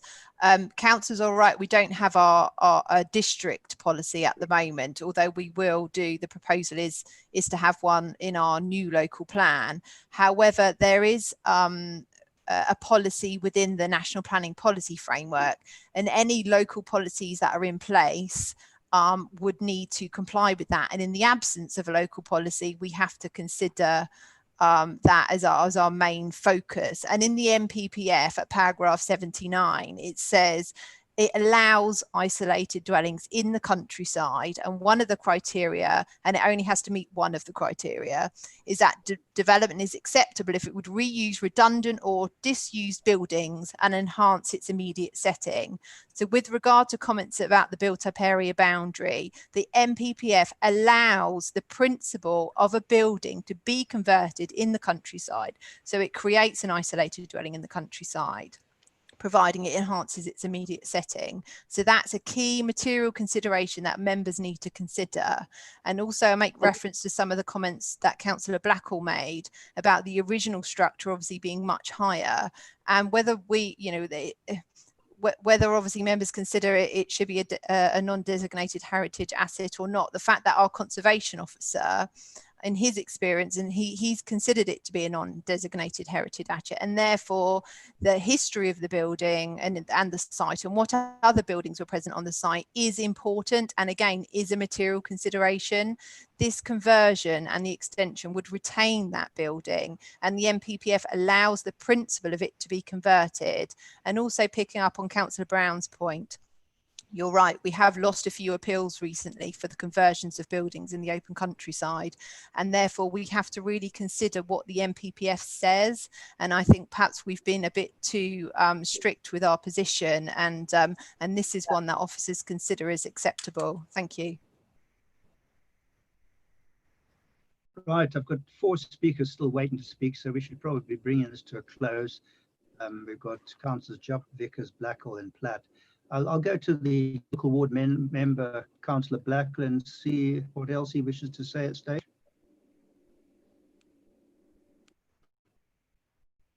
Mute. The other point, it carries on from what the head of planners just said, is what do we do with this eyesore, which is at the moment, if we do not redevelop it?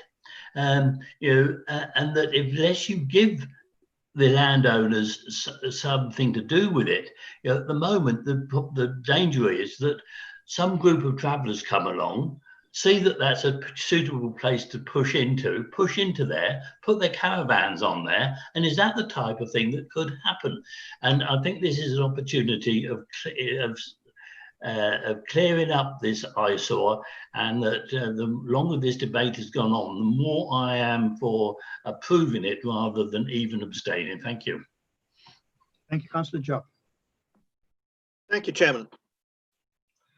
Councillor Serkis yet again made a very good point about neighbourhood plans, and also Councillor Brown. My experience is that the good folk of various parishes have volunteered their time, a considerable amount of their time, to look and discuss neighbourhood plans. They have also taken the opportunity to discuss those plans with Horsham district planners. In some cases, they've even gone out and got their local residents to approve that local plan. So we cannot just cast that aside. We have to take notice of that. If we come to the point about this building, there are plenty of other things this building could become if they wanted to continue it with its agricultural nature. Can I take you to paragraph 3.4, which talks about design and conservation? And if I may read from you, support for repair and conservation of the barn to ensure the agricultural character of the building was not significantly diluted. Well, again, this is subjective.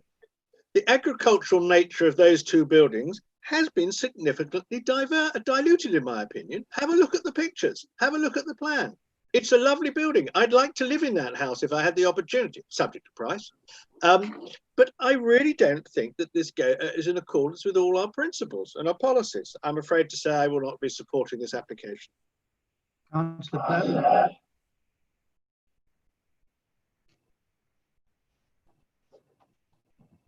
Councillor Platt.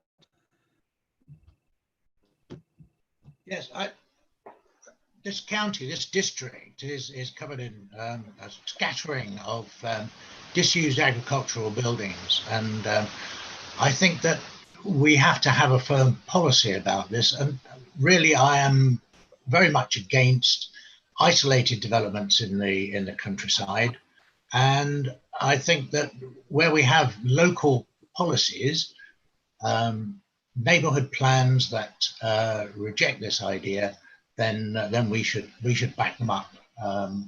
I don't see any reason to support this application at all. Thank you. Thank you, Chairman.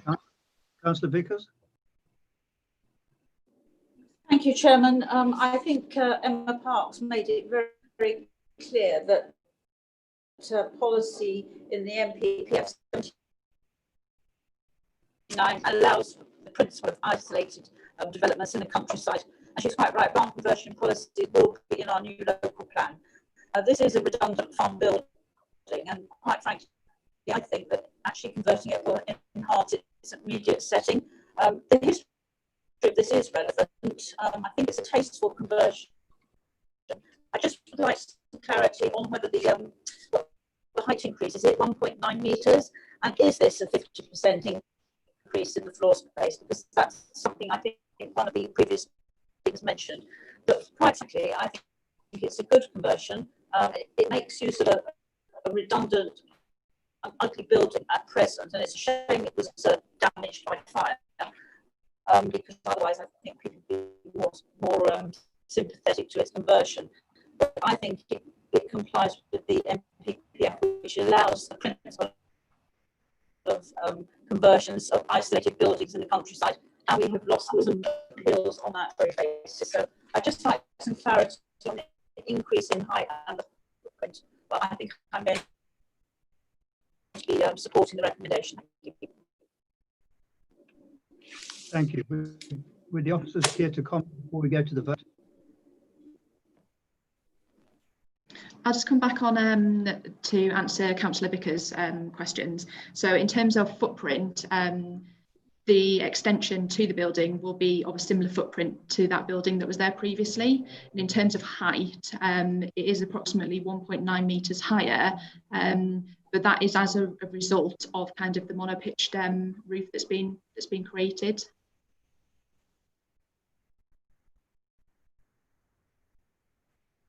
Okay, should we go to the vote now?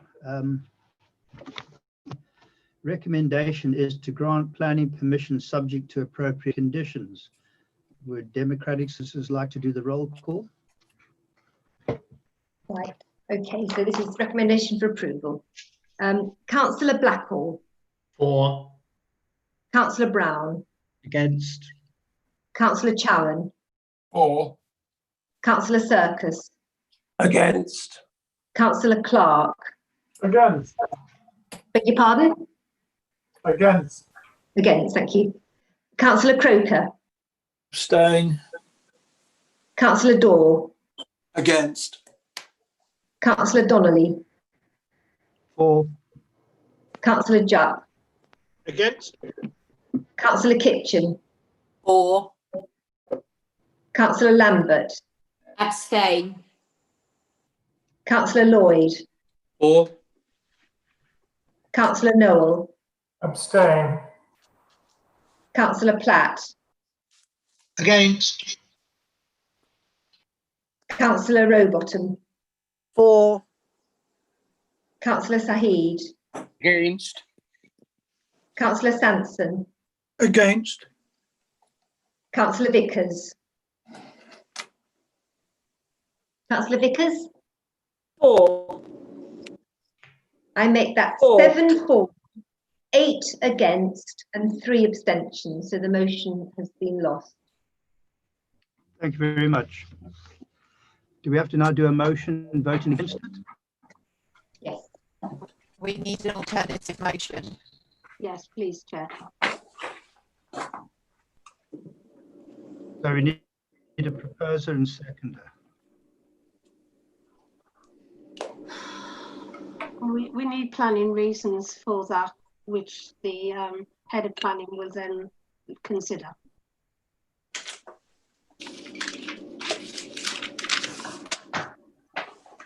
On.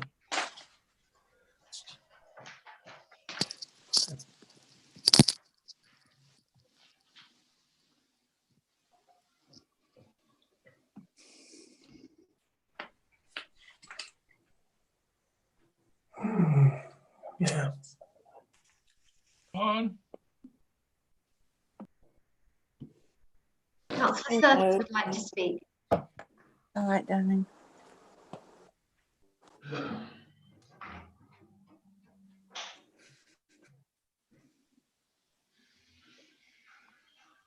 Are you doing this, Councillor Circus? Can you hear me, Chairman? There seems to be a lot of interference this afternoon. Yeah, I'm finding that as well. Yeah, I found it very difficult to hear what Councillor Vickers was saying. I think I got the gist of it, but didn't quite. Well, I would propose, subject to the officers not being happy, I would base my proposal that we reject this application because it's outside the built-up area and does not comply with the policies which have been adopted by Fakenham Parish Council as part of their approved neighbourhood plan.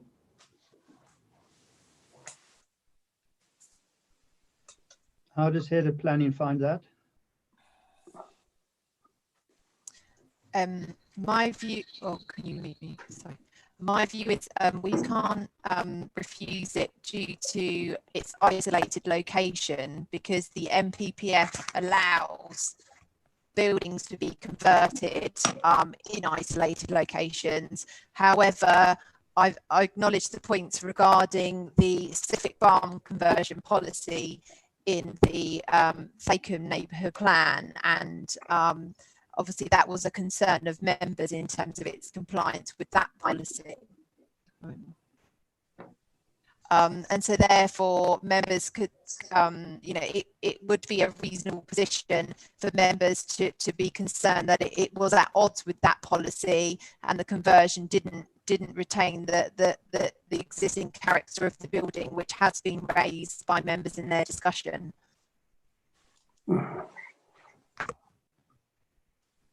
Okay, is there a seconder for this motion? Chairman, could we add excessive size to this particular motion?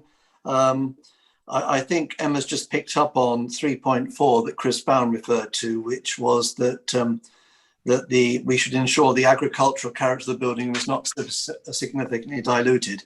We think it is, and there's an excessive increase in the size of the new building over that is or currently there. I think that's quite important.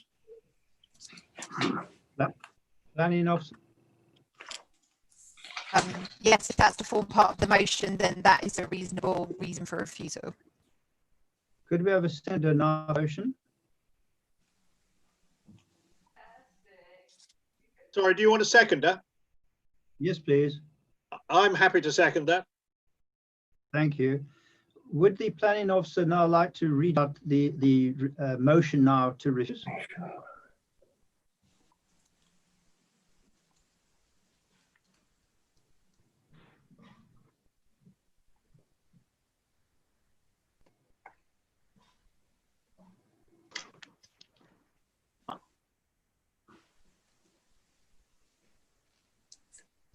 So I think the main point that we're taking from the discussion is that the proposal would result in an uncharacteristic form of development out of keeping with the existing character of the building, and would result in an excessive increase in the footprint and height of the structure. Okay. I think we have to refer to the agricultural. What was the phrase in 3.1? Yeah. The agricultural character of the building. Okay, we can do that. Should we? Are we making no mention of the neighbourhood plan at all then? And therefore, to the end of that point, would be contrary to the relevant policy within the neighbourhood plan. Yeah. And could we add anything in about the location? That was my concern on the plan. It's the access and the location. It's outside the built-up area boundary. Or that Councillor Clark's shaking his head. Does the built-up area boundary not mean anything then? I think I commented on that when Councillor Serkis initially put that forward and gave my professional opinion that that's not a reason that we could substantiate, because the NPPF allows the conversion of isolated buildings in the countryside, and therefore my view is it would not be a reasonable reason for refusal. Yeah, I understood that point, but I think it was more around that doesn't mean there's a precedent to build anywhere outside the built-up area boundary in isolation. Surely there will be some sites that are reasonable and others that are not reasonable. This one doesn't seem to have any access. It's in the middle of fields, and we've formally refused planning based on isolation and being outside the boundary that's been upheld successfully. That's less rural and less isolated than this one, it seems. Okay, is that something we can include in the motion? Sorry, can we finalise this, please? I think most of us are starting to lose the plan. Something's going wrong. So I suspect we now have all the reasons for refusal, unless anybody disagrees particularly. Is the planning officer quite certain in her mind now what the refusal is? Yeah, if I can just clarify, the reason for refusal relates to the points put forward by Councillor Serkis and Councillor Daw. The motion didn't contain the point about the location, and I am of the view that we should not include that. Obviously, if the motion is changed by Councillor Serkis, we can include it, but my professional view is we should not include that.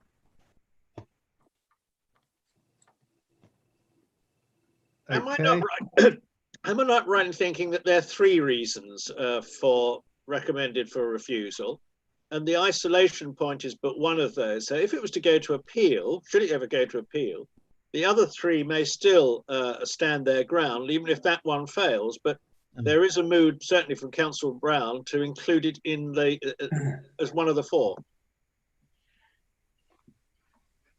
You could do that. My view is you would lose and potentially lose costs on that basis, because the NPPF is very clear that the creation of isolated buildings in the countryside through the conversion of existing buildings is acceptable in principle, and therefore if we were to add a reason for refusal on that basis, we would have strong grounds to be in a very difficult position at appeal.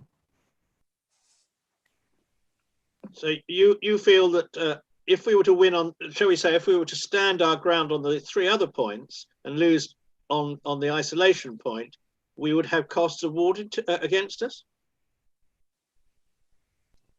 Yes, that reason, yes. Yeah, my view is you would, yes.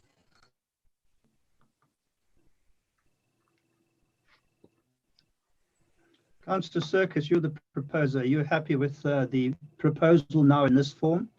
Well, I think we're essentially saying, aren't we, that the application, by reason of its excessive size, its inappropriate character, would that be all right?